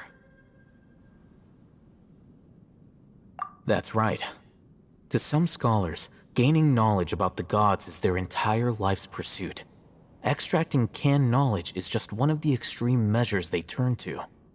However, I can't help— The Academia is going out of their way to look for— I've spent quite some time trying to analyze the contents of the Divine Knowledge Capsule, but to no avail. You mean, you're not even slightly interested in getting your All scholars seek to expand the horizons of knowledge. But I'm extracting information from people as if they were lifeless objects? If this is the direction of academic— Sounds like you're really against all this. Of course. The Academia's actions run whether it be academics or knowledge, everything has its boundaries. If those lines are crossed, the rules and order that govern this matter needs to be corrected. Just like fixing a typo in a book. Wait, didn't you step in to help because you felt sympathy for those poor people? Not to be callous, but no. My criteria are a little more restrictive than that. There is no shortage of suffering in Sumeru, and the same can be said for the rest of Teyvat as well.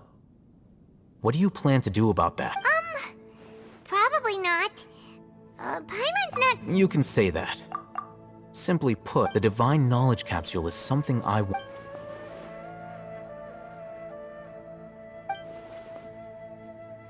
Paimon's been wanting to say this for a while. There are a lot of bad guys in the Academia, but you're— You're probably right. Though I must say, I quite enjoy this feeling of being the odd one out. Uniqueness is also an asset. Wow, that's a great way to think about it. Paimon's really impressed. If only Miss Shani had a similar mindset, her life would definitely be a lot easier. I'm just a more likable person than her in general. He won't last long if we leave him here. Let's take him with us. We'll work out our next step after.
Quietly now.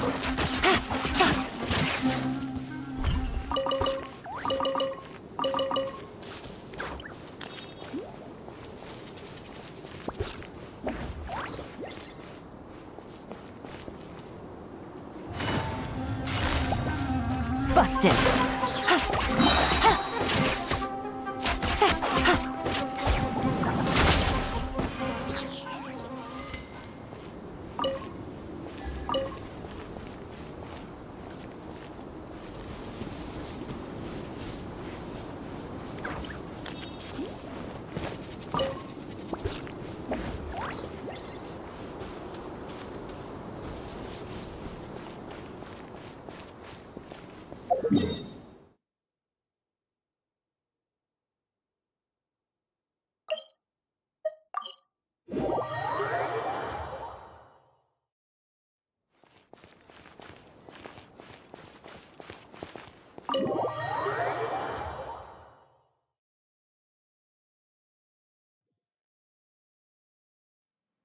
We're back!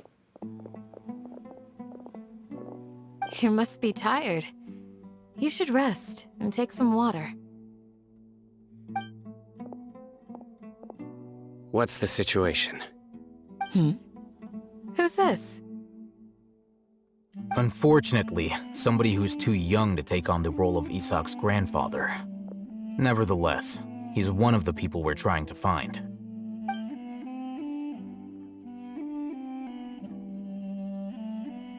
So, at one point in time, the abandoned Elazar Hospital served as the Academia's site for extracting divine cant knowledge. Yep, pretty much.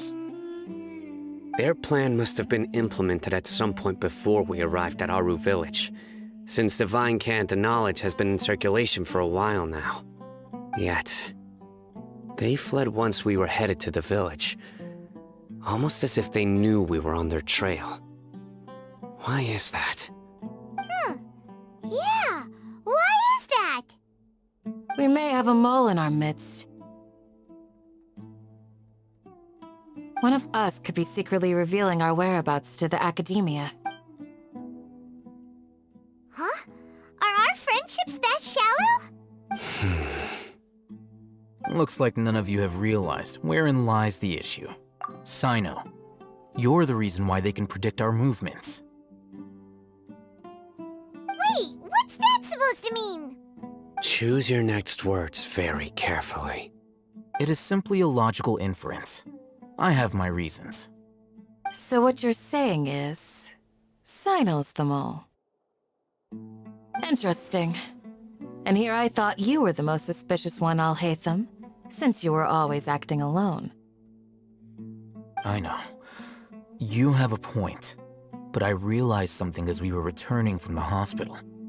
Sino isn't like any of us. What are you trying to say? Do you still remember who you are, General Mahamatra? As a Matra, you are no doubt privy to certain kinds of information. Before you can take action against someone, you are required to have all the facts available, including the less than savory details. Simply put, the Academia has traditionally allowed you access to a wealth of sensitive information. Knowing their modus operandi, wouldn't you expect them to take precautions against you? If you want to raise a vicious wolf, you need to make sure that you can avoid its bite. The Academia is monitoring me? It's not that simple. The Academia has eyes all over Sumeru, but they have a special protocol for dealing with you. Every so often comes a Nyagarbaha Day. On this day, the Academia enters new information into the Akasha through knowledge capsules. I remember seeing a thick notebook next to the control panel once. Its contents were all about the General Mahamatra, his activities throughout the day, preferred methods of enacting judgment, everything. You're saying that the Academia entered my information into the Akasha too? But what's the point in doing that? My actions aren't important enough to be added into the Akasha. The Akasha is capable of computation. The Akasha's algorithms are entirely capable of predicting your movements using the data entered. When you would depart, the route you would follow, your destination. It knew all of this. It predicted my every move. The Academia has been watching you longer than you think. However, the fact that you resigned is proof that their suspicions were well-founded. So that's how it is. Sino adheres to his principles so strongly that he's actually a thorn in their side. Tenacity of will and steadfast faith are worthless to the academia. They need scholars who are easily pliable and mindlessly go after anything they can profit from. Sino, don't take it to heart. This just proves how much of a trustworthy ally you are. They escaped because of me. Don't blame yourself. It's not like any of us would have known. I have an idea. If they predicted my movements, then I might be able to guess where they went. Whoa, you bounced back fast. There is always an opportunity for safety after danger passes. Oh, so that's how it is! Paimon gets it now! If the academia is trying to avoid Sino, then the safest place would be... Yep, that's right! They'll want to proceed in the direction opposite of where I'm going.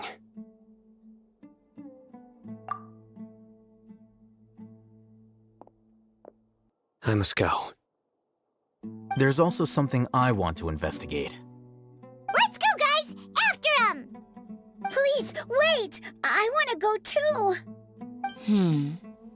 You want to go too? If so, you have to promise you'll stay safe. I want to find Grandpa. I promise I'll be careful and not cause any trouble. Everyone, I leave him in your hands. Yay! Let's go! Remember to pack some food with you!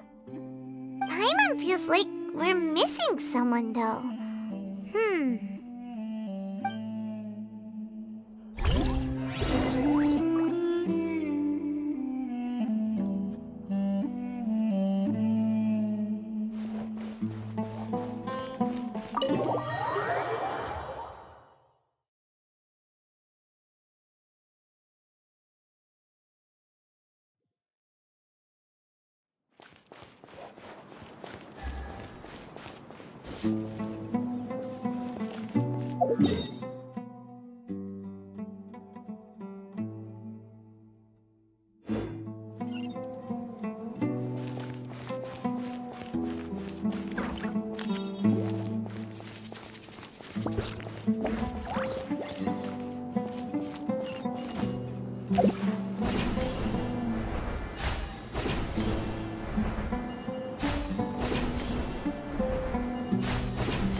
So, where do we go from here?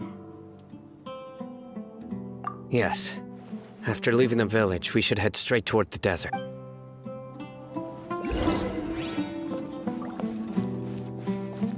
I know the desert like the back of my hand. Is that because you play here a lot? Yep. One time, Grandpa almost got lost in the desert, but I was the one who brought him back. There's something here. What's this? It's buried in the sand. And Paimon thought running around everywhere was already enough work. Okay. So, we have to... These are likely fragments of an academia-developed device, something akin to a headset. Looks like there were more than one village keeper.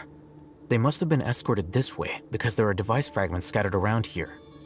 Let's split up and search the area. Chances are that we'll find other things nearby.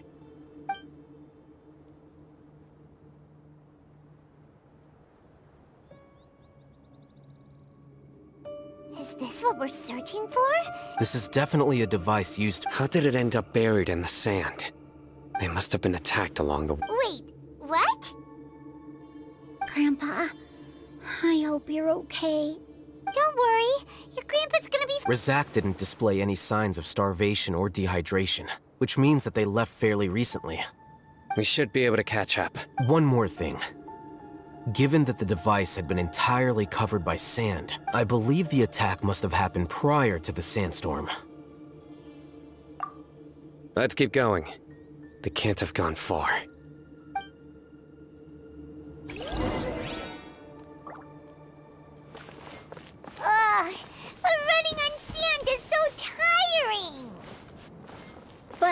You're flying, aren't you, Paimon?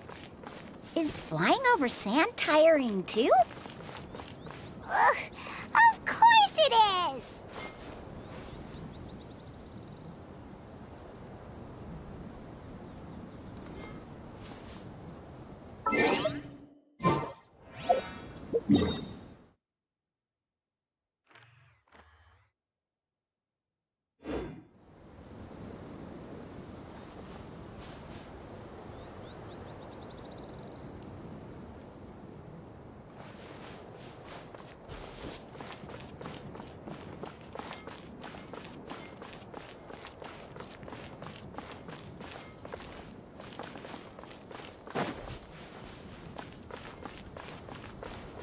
Voices, over there. It sounds like an argument. Whoa, you have really good ears. Don't get any closer. They'll notice us. Dia's talking with the Eremites? Very interesting. Let's listen in. If you had informed me sooner, there'd be plenty of room for us to... You're one of us. We would never lie. Scholars. You don't know as much as I do. Need me to... I knew it. That's our Dia. Dia? Why would you... Dia! Hey, what are you doing? Huh? Didn't you say you'd help me find Grandpa? Why are you on their side? Well, look who's here. Ain't that something? This complicates things. You've betrayed Aru Village? So, this is the great General Mahamatra. Dear, you'd be better off as my assistant than hanging around with this motley crew. Seen for yourself. I have the means and methods, and my ideals are far more admirable than theirs. I'm not the type that's easily swayed, Raman. You of all people should know that. Wait, what's going on, Dia? Whose side are you on here? Shut it, Paimon. It doesn't matter. Whichever side you pick, nothing can deter us from the grand mission of resurrecting King Deshret. Once our Lord of Old returns to this land, we will have a new beginning. Face the facts, Raman. It's not gonna happen. You should understand that more than anyone. Have all your years as a merc taught you nothing about placing hopes in a ruler? I'm a desert dweller and a proud follower of King Deshret. Whether I live by the edge of the sword or in peaceful comfort, my soul will always carry this conviction. It's not too late yet. The village mad scholars aren't gonna bring King Deshret back to life. You don't understand, my dear lady. Pursuing our faith is our purpose in life. Even if the chance of success is 1 in a million, we must be willing to give everything we have. Even if it'll expose you to the academia? Even if they end up disbanding the Eremites? Your Eremites, which you've worked so hard for all these years? Yes. We've waited a long time for this day to come. The sun and the moon no longer shine here. All you see now is cracks in this desiccated land. But fate has finally dealt me a hand to play against the Academia. With these scholars in our custody, we'll stomp the Academia's forces and fight our way beyond the wall of Samiel. Ridiculous. Think about it. The Academia controls the entirety of Sumeru. Your powers are negligible in comparison. If you still don't believe me, then try asking these 2 men. They're also against the Academia, but neither of them are as arrogant as you are. They look more like pawns of the Academia to me. Why would I listen to anything the people of Greater Lord Rukkhadevada have to say? Filthy traitors. Your god abandoned all honor and betrayed King Deshret. We desert dwellers will never trust the likes of you. It's impossible to communicate with someone so hostile. Perhaps we should. Do you really believe that by kidnapping the scholars, you'll be able to negotiate with the academia? These people have no value as bargaining chips, but I could be persuaded to take their place as your next hostage. These scholars were exiled from the academia. I, on the other hand, am their current scribe, and will be a much greater asset to you. Wait, you can't be serious. So, you want to trade places with the hostages, do you? Precisely. Any wise person would gladly accept my offer. What are you thinking? What if they decide to kill you instead? Well, that would be bad luck for me. However, I'd get the chance to observe the scholars, perhaps even find out the truth. Think you can talk me over with that confident look of yours? I'm not trying to persuade you. I'm using this as a means of joining forces against the academia. You are the scribe. What do you have against the academia? Not all desert dwellers believe in King Deshret, and the same applies to the academia. Why must all knowledge seekers approve of the academia's way of doing things? You academia scum. Every last one of you is nothing but a hypocrite, just like everyone else on the other side of that wall. I've made myself clear enough. I won't listen to another word from the Dendro Archon's people. Not so fast. I'll hate them. Do you stand by everything you just said? I never make empty promises. You know you're making a dangerous decision, right? I do. Good. Raman, hear me out. These people are my friends. Maybe you can't take the followers of the Dendro Archon at their word, but what about me? Do you trust me? We've known each other for years. Of course I do. In that case, I'm willing to vouch for their honesty with my right arm. Come on, Raman, don't be a coward. If you're serious about taking on the academia, you need to steel yourself. You can't be afraid. An arm from the Flame Mane. You've piqued my interest. But what if you refuse to oblige? What should I do then? No one's a fool here, Dia. We're mercs. And mercs don't tend to live long unless they have their wits about them. You're not wrong, but this is different. I promised my friends that we'd bring back the village keepers together. Let's do it right here, then. Give me your right arm as proof of your resolve. Don't listen to him! He's not even trying to negotiate! He just wants to make things more difficult! That's fine. Are you crazy? We came here to save lives. One arm for that many people is still a pretty good deal, if you ask me. Raman, I'm holding up my end of the deal here. You'd better not let me down. Sure. Go ahead and cut off her right arm.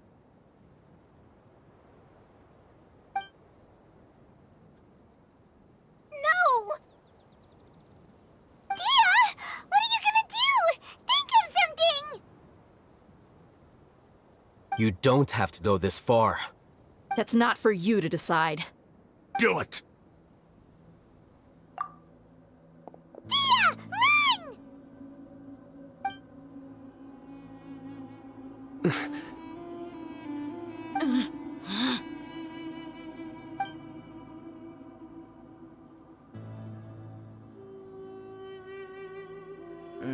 Stop!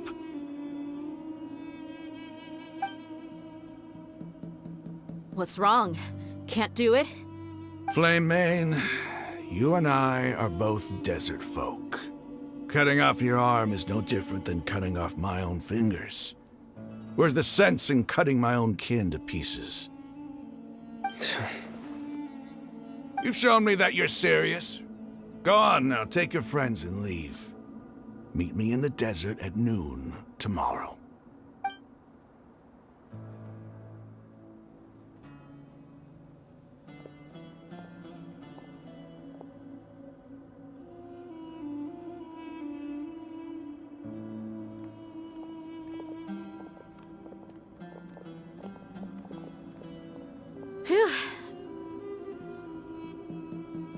I was really counting on him not going through with it. Dia! That was crazy! Have you all lost your minds? What if he'd actually cut your arm off? Then I just have to hold my claymore with my left arm. Okay, I'm sorry. But sometimes when you're out on a limb, you gotta double down to seal the deal, you know? Don't ever make a promise like that again. I can deal with the likes of them. If it came down to it, you would not lose to them either. I don't doubt it, Sino. But this is about more than me and them. There's a lot more where they came from. Even if we got rid of one bunch of radicals, there are others out there. Wiping them out would do more harm than good. As you wish. I'm sorry, Dia. I should have stayed put and listened. I should have trusted you. It's okay. I promised you I'd help find your grandpa, so I'll do whatever it takes. Whatever it takes? You just might be scholar material. Huh? Are you serious? The Eremites once said that I was a lunatic. Perhaps a little madness is essential to be successful in research. Why does it feel like he's using his praise for me as an excuse to brag about himself? Okay, let's get moving. We should head back to the village and rest up.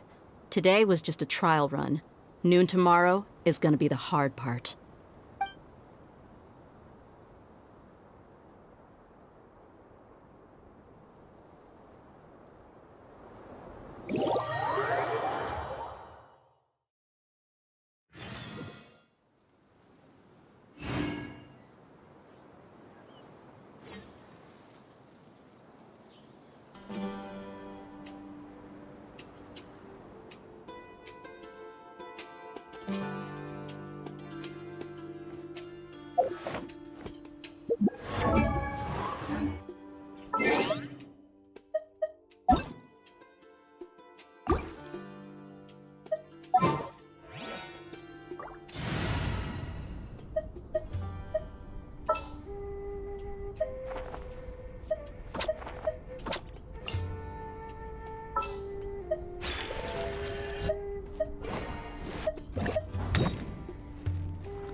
Oh, how exciting!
You're all here so early. Looks like we have everyone here. Isak, are you sure you want to come with us? I'll watch from a safe distance. Dia, I want to be there to bring Grandpa home. Okay, let's go then. Dia, wait. What's the matter? I heard that you were quite reckless yesterday. No more of that today, understood? Or I'll be very upset with you. Fine.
Quietly now.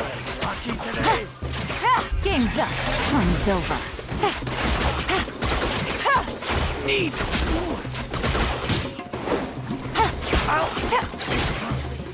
You want this one?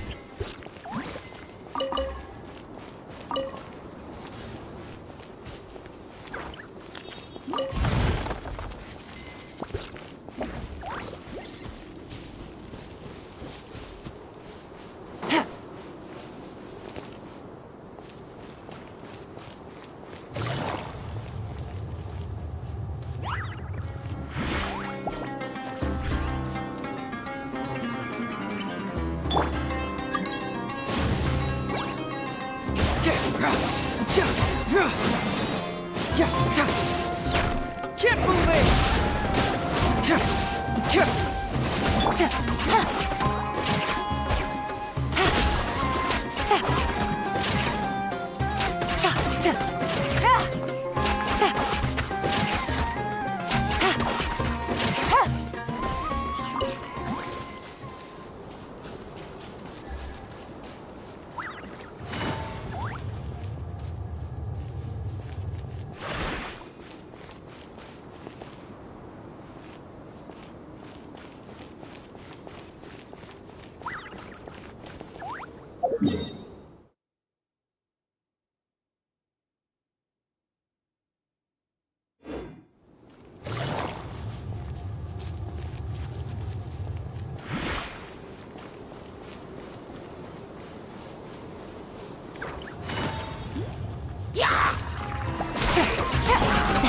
Really?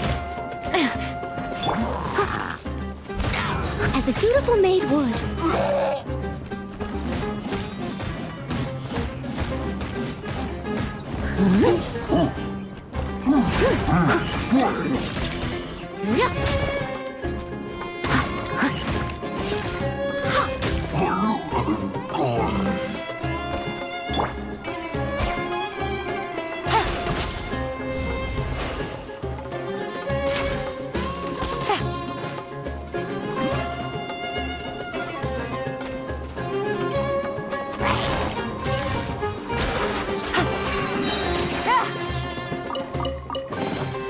A chest full of valuables and a trove of potential clues.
Yeah.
Yeah.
Sounds good to me.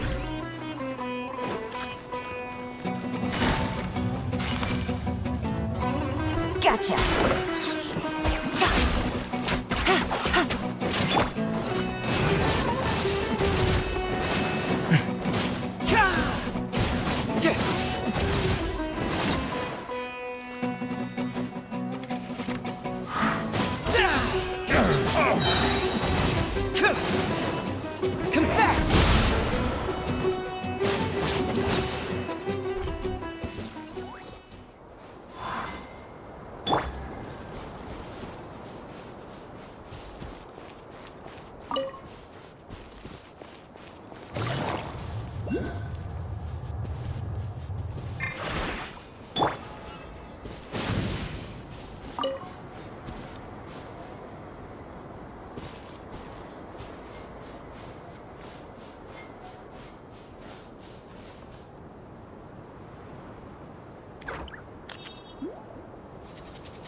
Open it up. Show me what's inside.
Take it easy.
Quietly now. Right here.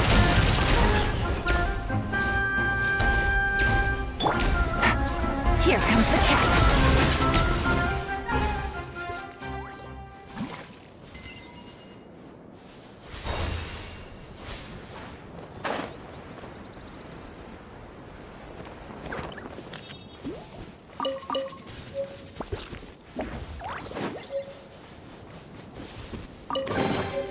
Treasure. One way to draw your target out of hiding.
Treasure.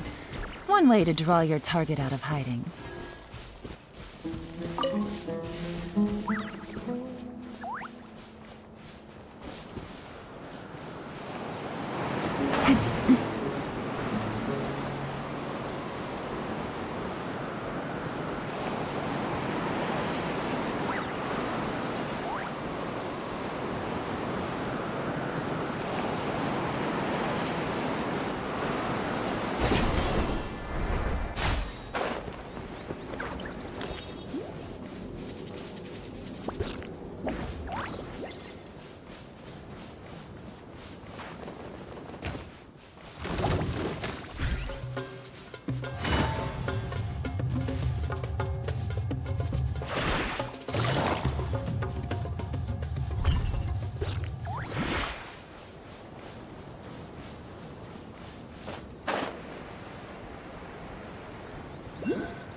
Take it easy.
Easy money. Busted!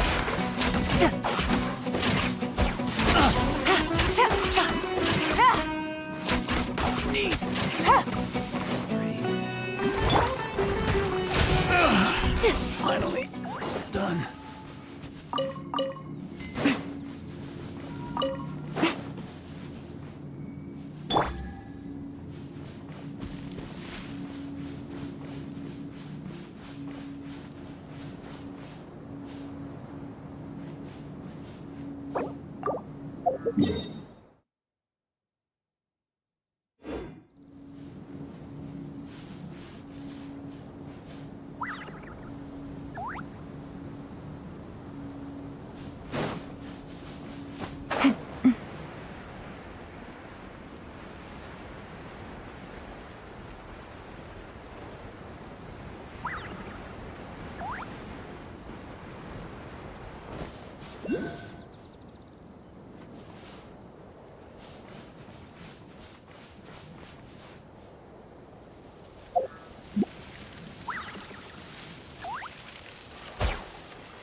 Who's our target this time? Ready to ride.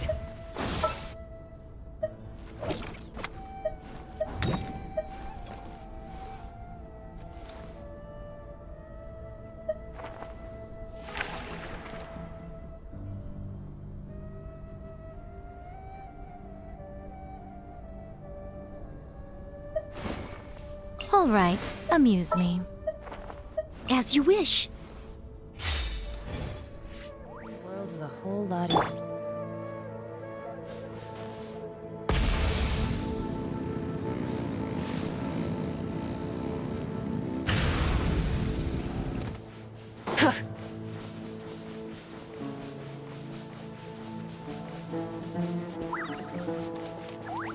Full throttle!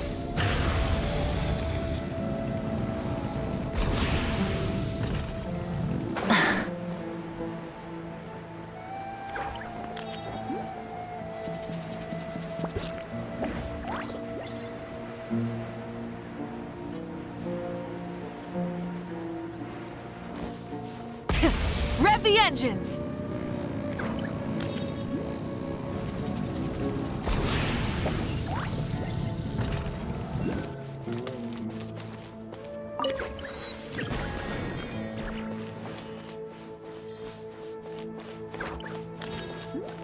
Full throttle!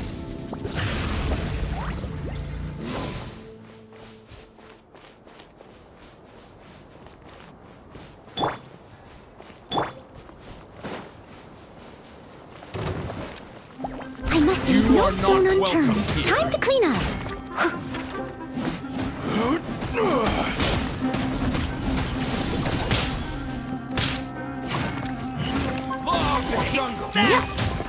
No more. Someone needs assistance. I'll pulverize. Emerge. Right now. Right here.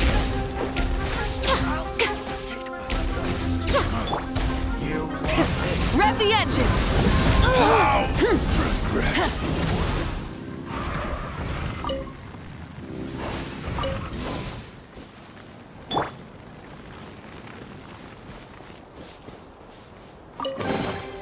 Treasure. One way to draw your target out of hiding.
Sand is the natural enemy of fire and civilization.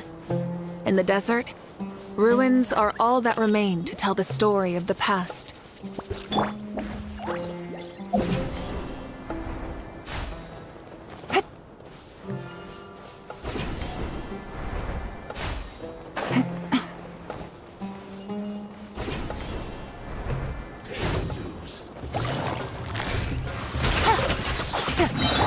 Steady as stone.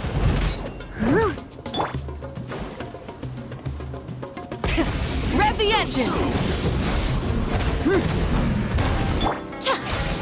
Right now. Emerge. Right now. I'm always watching.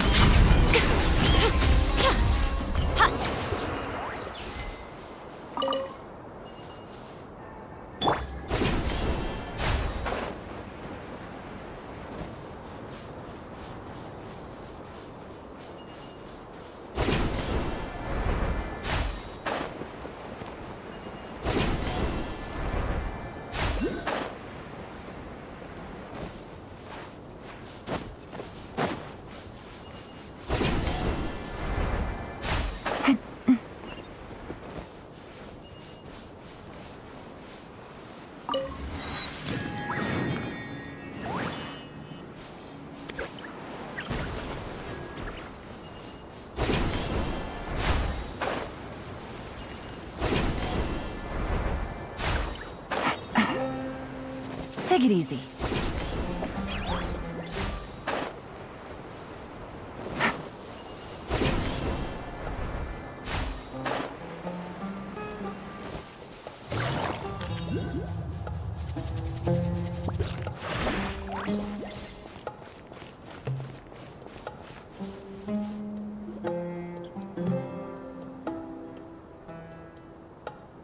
Huh.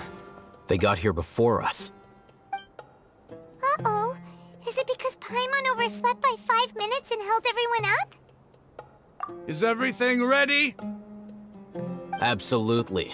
Although, you brought fewer people than I imagined. Bring him over.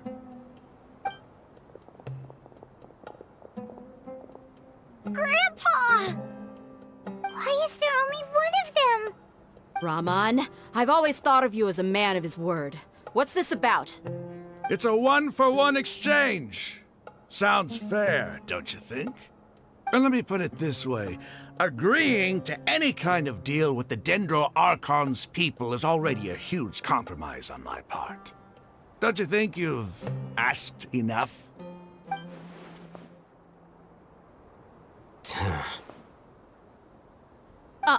You stay right there!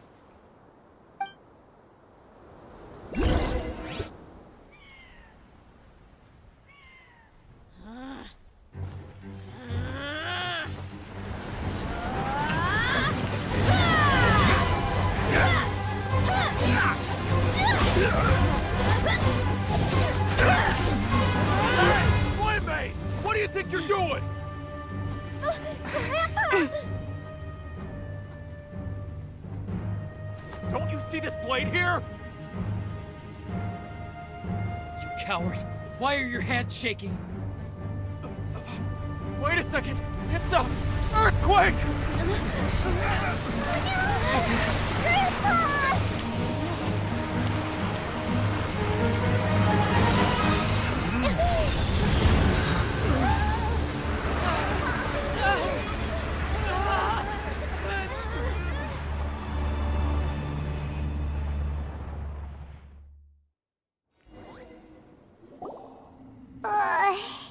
Paimon's dizzy.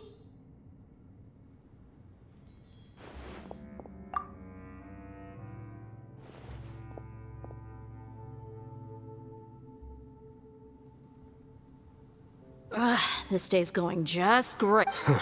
The sand dune collapsed. I saw an energy field. The village keeper protected us. It glowed green with dendro.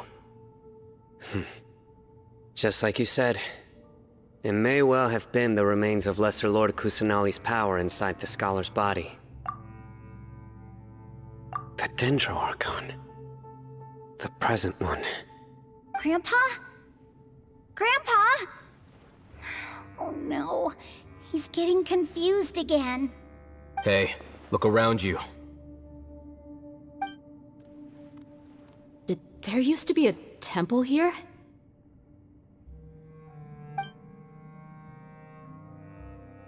It seems that when the sand dune collapsed, it exposed these underground structures.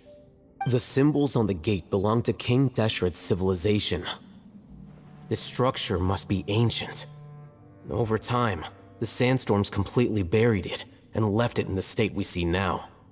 It could have been an underground palace in the distant past. Oh, a miracle. Praise King Deshret! What's he doing here? And They must have fallen down here with us. Most of them seem in really bad shape, except... Mind your head. No, this isn't the time for conflict.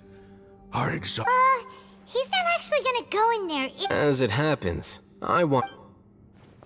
What are you doing? Don't you think it's curious?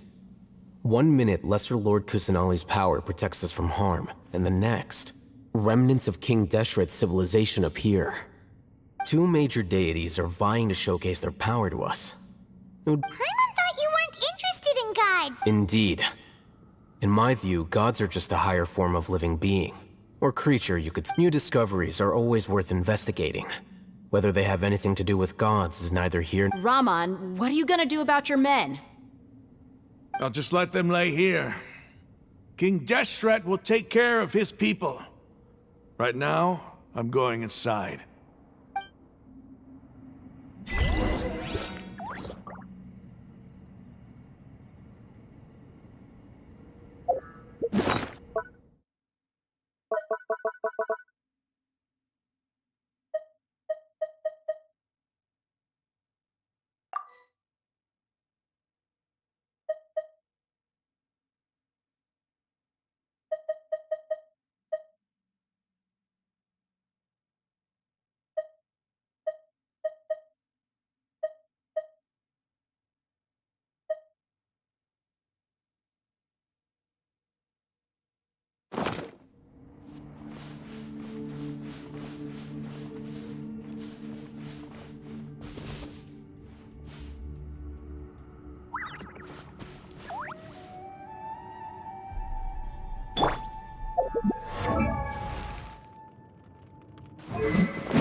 It's full of life here. This defies comprehension. It looked completely desolate from the outside. Yet, it flows with energy in... Yeah, and there's so many plants. It's so pretty. Sir Raman. Huh?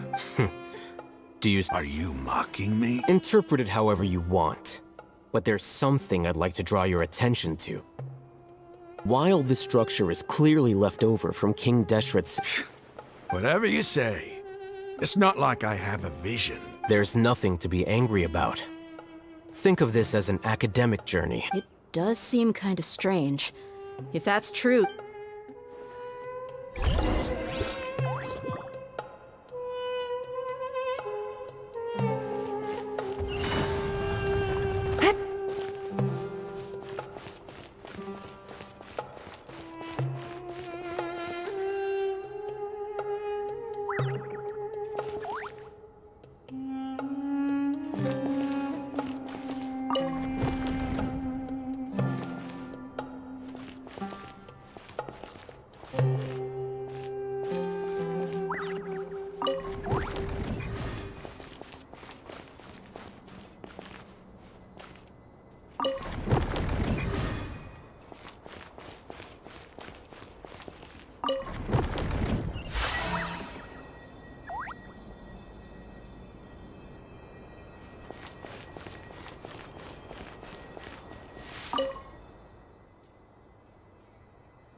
Quietly now.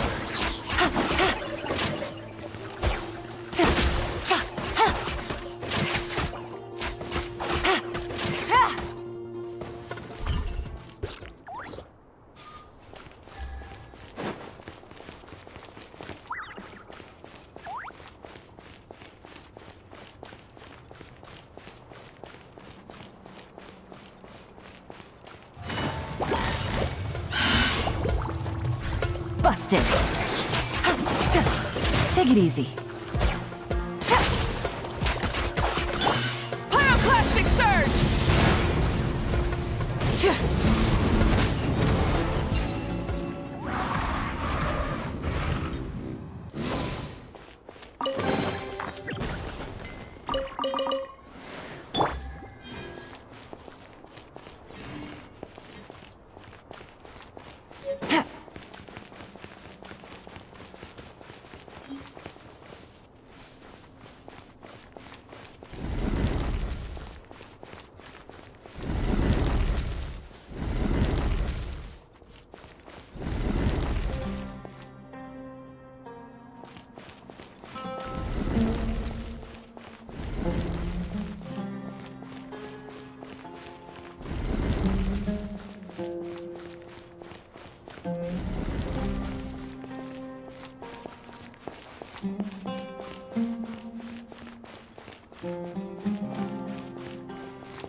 Take it easy.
Quietly now.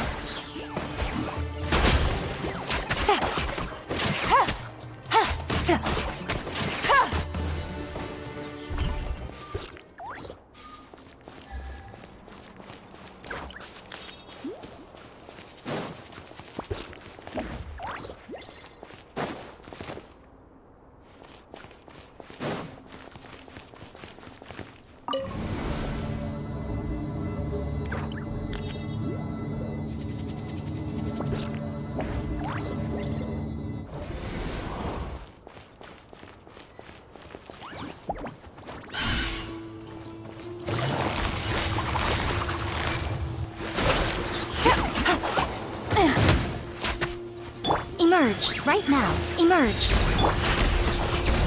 Things are about to get dicey.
Busted!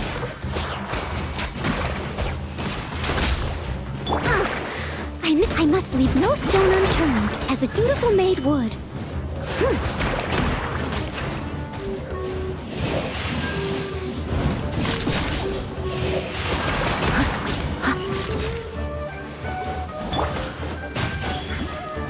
Right here, right now.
Now that's a sight to see. King Deshret's splendor surrounds us. There's so much vegetation here. It's different than what I expected. Sure are a lot of plants for a desert.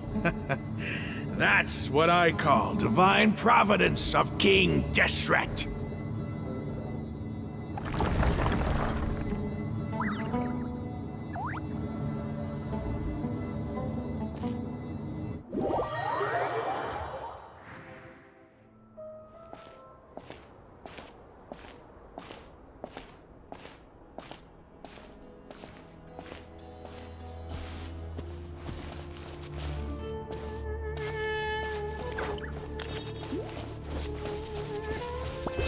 It's getting brighter! Oh, it looks so beautiful!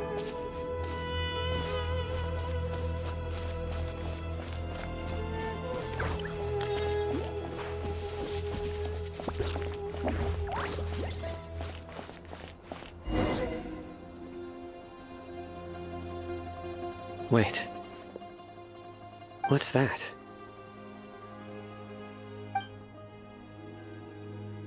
A load of flowers. And it looks like there's something among them. These are King Deshret runes. They left something behind. Yes.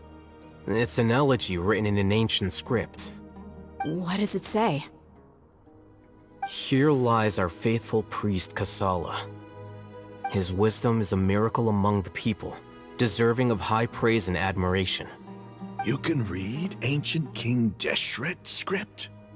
Of course. Every student needs to master at least 20 languages before they graduate. He's not serious, right? There's still something off about this place. The elemental energy here is too concentrated. The scent of life. Is it trying to tell us something? Is this it? Analyzing.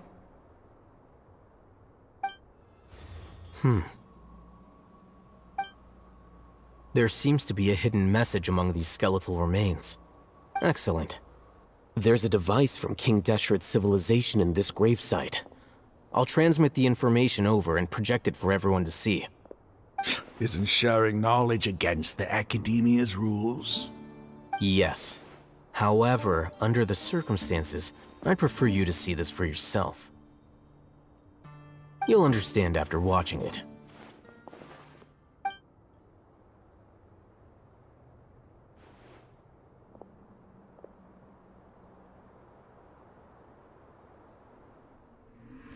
Civilization is born of knowledge, but so too can knowledge be its demise.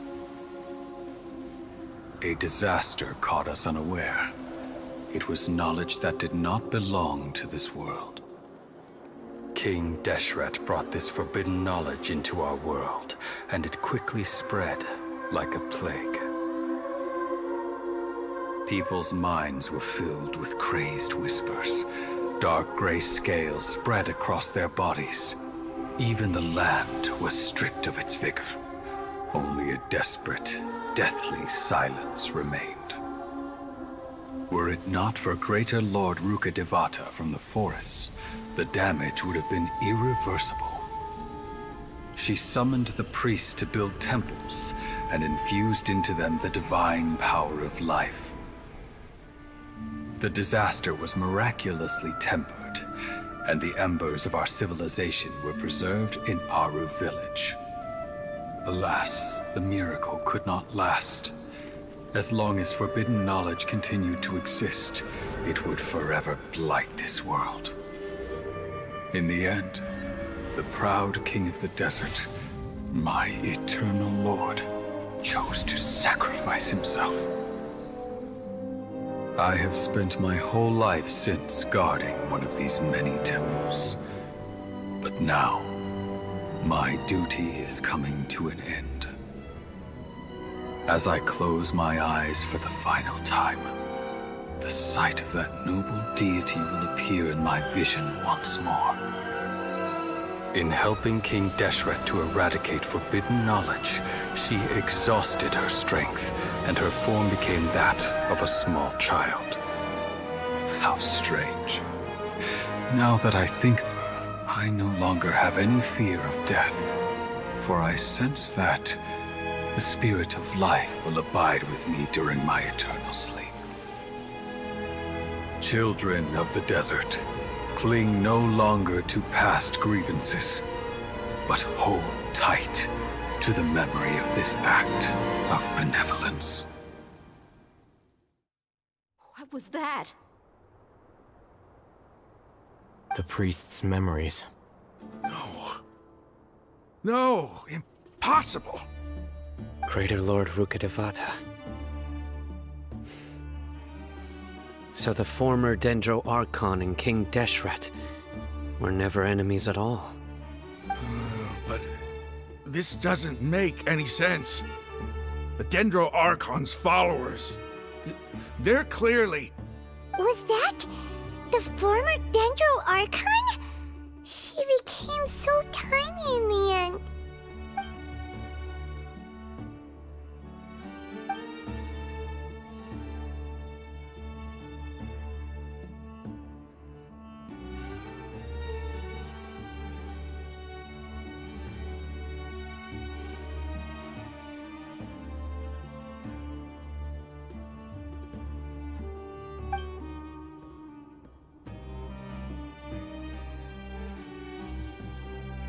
You might be distrustful of the Akasha, but there's no reason for you to doubt King Deshret's technology.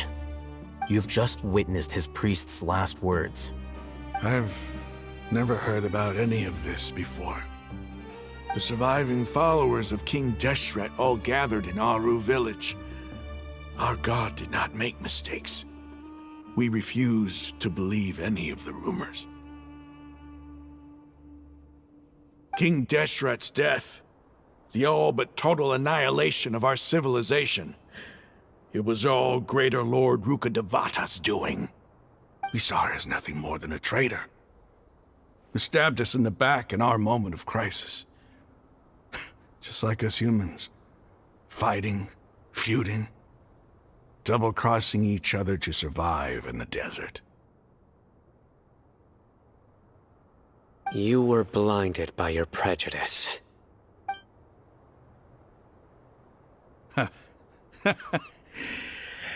If I hadn't seen this for myself, how could I ever begin to accept this? The truth is so far from what I've always known. Am I really supposed to believe that after all these years, all this time seeking revenge, suddenly now my enemy is my savior?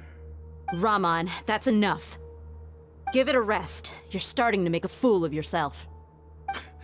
Dia, tell me. My Eremites and I. What are we even fighting for?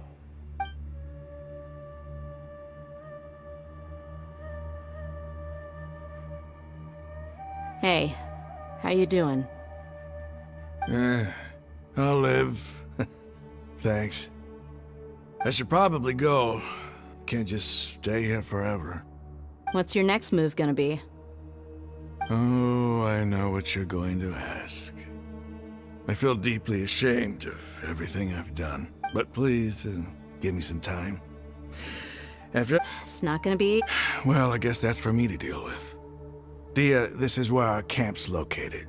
When would be a good time for us to go? Tomorrow. I'll convince and I'll return every last one of your your village keepers. You seem to finally understand that our true enemy is the sages. Yes. The gods never gave up on anyone. That must have been rough.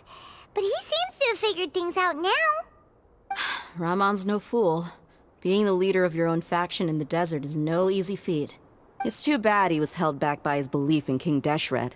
The outcome, at least, is favorable. We should get going too. Let's head back, have a proper meal, and a nice, long sleep. We'll need all our energy tomorrow.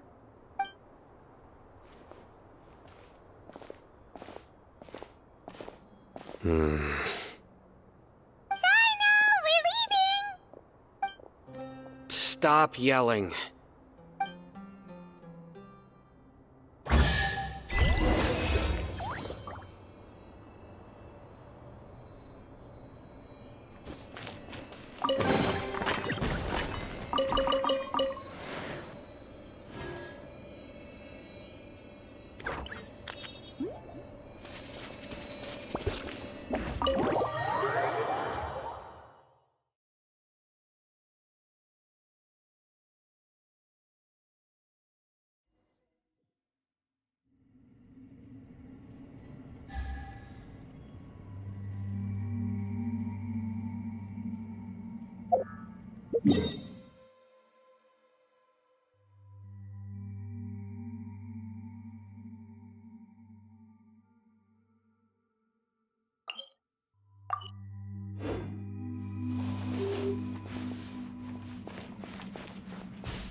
Try and stop me!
Rev the engines!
Told you I'd win.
I won't let you down.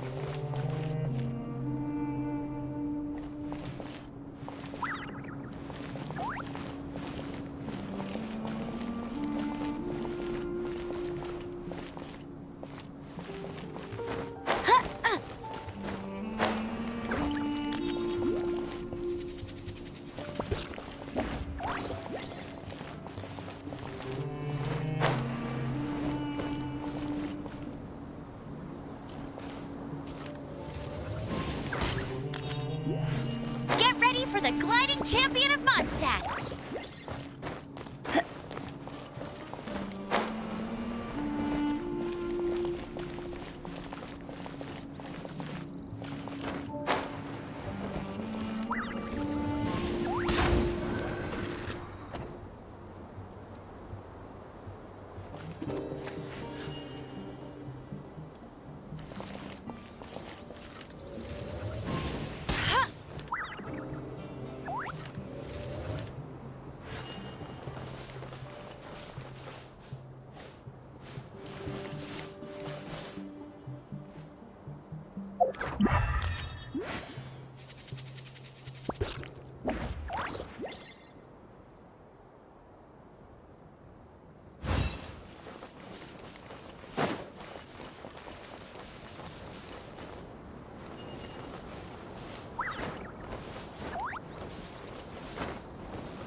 handy.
Take it easy.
Rev the engines!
Take it easy.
Animal test 6308.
Raman, we're here.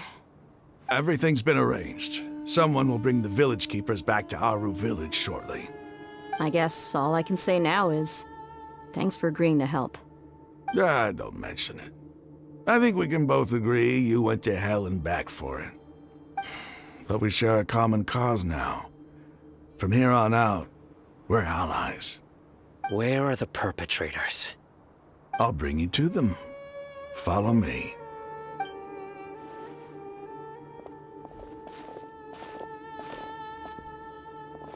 So these are the people who kidnapped the village keepers. Oh no, it's the script. There's no need to yell. We've been all over the desert trying to find you. That's right.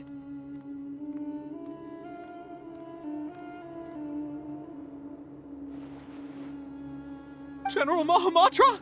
No, no. Make it quick, please. Swift and painless. Whoa. The moment they set eyes on Sino, they turned pale like they've seen a ghost. You should have known that I would be coming for you. Wait, we were just following orders. You know what I'm talking about, right? There's no way we could have done all this by ourselves. No, not Sino. I could do worse. Please have mercy. Start talking. So, your superiors have kept you... They, Don't play dumb. They extract divine canned knowledge. I really don't know how to explain it. Well, you better start talking or... You don't want to make things any more difficult for yourself, do ya? Be my guest.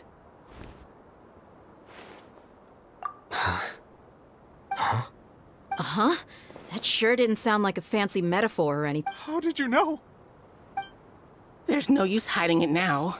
Yes, you're right. The Academia is working on an important and potentially world-changing project. They are creating a new god. A god that will belong to them It may seem as if Sumeru's academics are thriving, but ever since the death of the withering of Irminsul has been getting worse recently. The sages have tried everything they could think of, but nothing's worked. I'm always hearing them say things like, Continue. And then, someone from the Fatui showed up. They called him the Doctor. He brought a gnosis, and the Doctor was previously expelled from the Academia. At first, the sages looked down at him in disdain. But when he said those words, everyone's expression changed. He asked them, "Do you wish to create a god?" This is what the arrogant ignorance at the extreme end of academia looks like. First, the Academia spent a long time constructing a divine vessel, which was based on an exquisite humanoid puppet. After that, they harvested dreams via the Sebzerus Festival Samsara. With the Doctor's help, and the Akasha now functioning at maximum efficiency, they were able to use it to extract the power from the Gnosis and convert it into a divine core. Next, they decided that their new god needed to possess divine wisdom. For that to happen, it adds up. But how do you determine whether the knowledge extracted is of divine origin? Call it an educated guess? The Academia has been trying to figure out the exact source of the Scholar's madness for centuries, but nobody can explain the cause of this phenomenon. Surely you can see what that implies. If it's knowledge no mortal can comprehend, then it must be something only gods are able to decipher. In other words...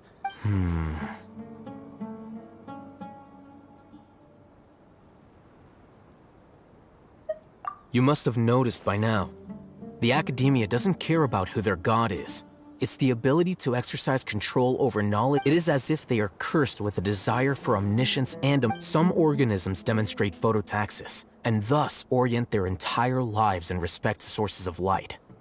For the sages, their only source of hope is this is but a form of phototaxis. For many scholars, the absence of a god of wisdom means stumbling in the darkness for the duration of their lives. Then what does Lesser Lord Kusanali mean to you? Is she not a true god present in this world? If you already have... From the beginning, the Academia has never treated her as a god. When the Academia first discovered Lesser Lord Kusanali, the newborn god of wisdom, the sages hoped that she would be as wise as Greater Lord Rukkhadevata. But they found that at the time, she possessed no more intelligence than any ordinary human child. The sages never had a ruder awakening. This forced them to accept that Greater Lord Rukkhadevata had indeed passed away. Not to mention that Lesser Lord Kusanali's Gnosis has been used to power the Akasha this entire time.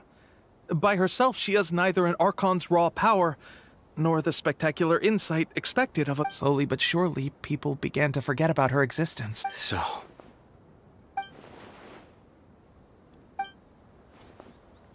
All right, let's try to keep our cool. If everyone... Raman, give me a few men to help us escort the village keepers back to the village. And these two scholars, they're coming too.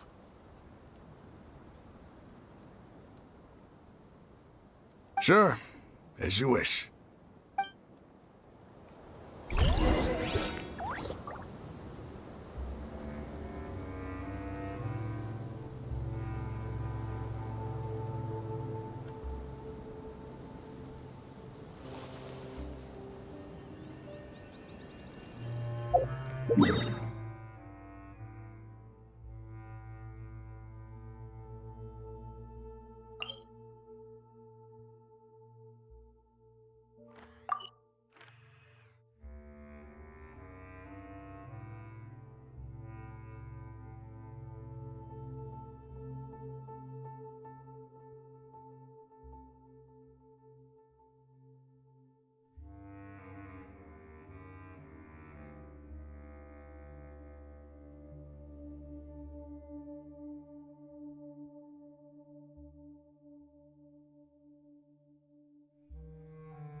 The village keepers you found have all been returned to their homes, and each one... the atmosphere...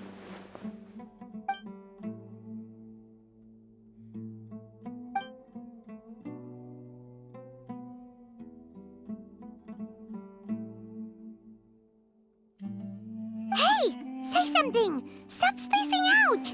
Come on, is there nothing left to talk about?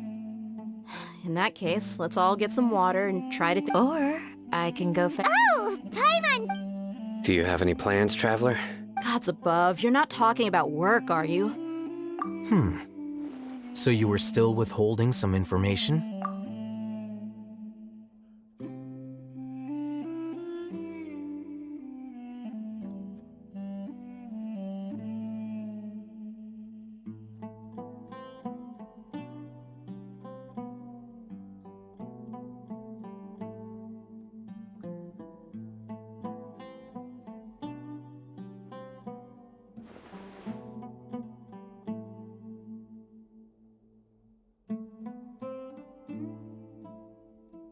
Even though we lived through all of this firsthand, it's... What a whirlwind of a story. I felt like I was holding my breath the whole time. It seems like there will be more issues to face in the days ahead than I'd anticipated.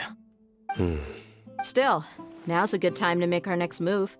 Now that It's time to make a plan. Indeed. These events are a flagrant transgression of the rules in every sense. We cannot allow it to continue. So, everyone. Crush the sages and rescue our god. Well, let's brainstorm. The next time we gather here... Yep, it'll work out.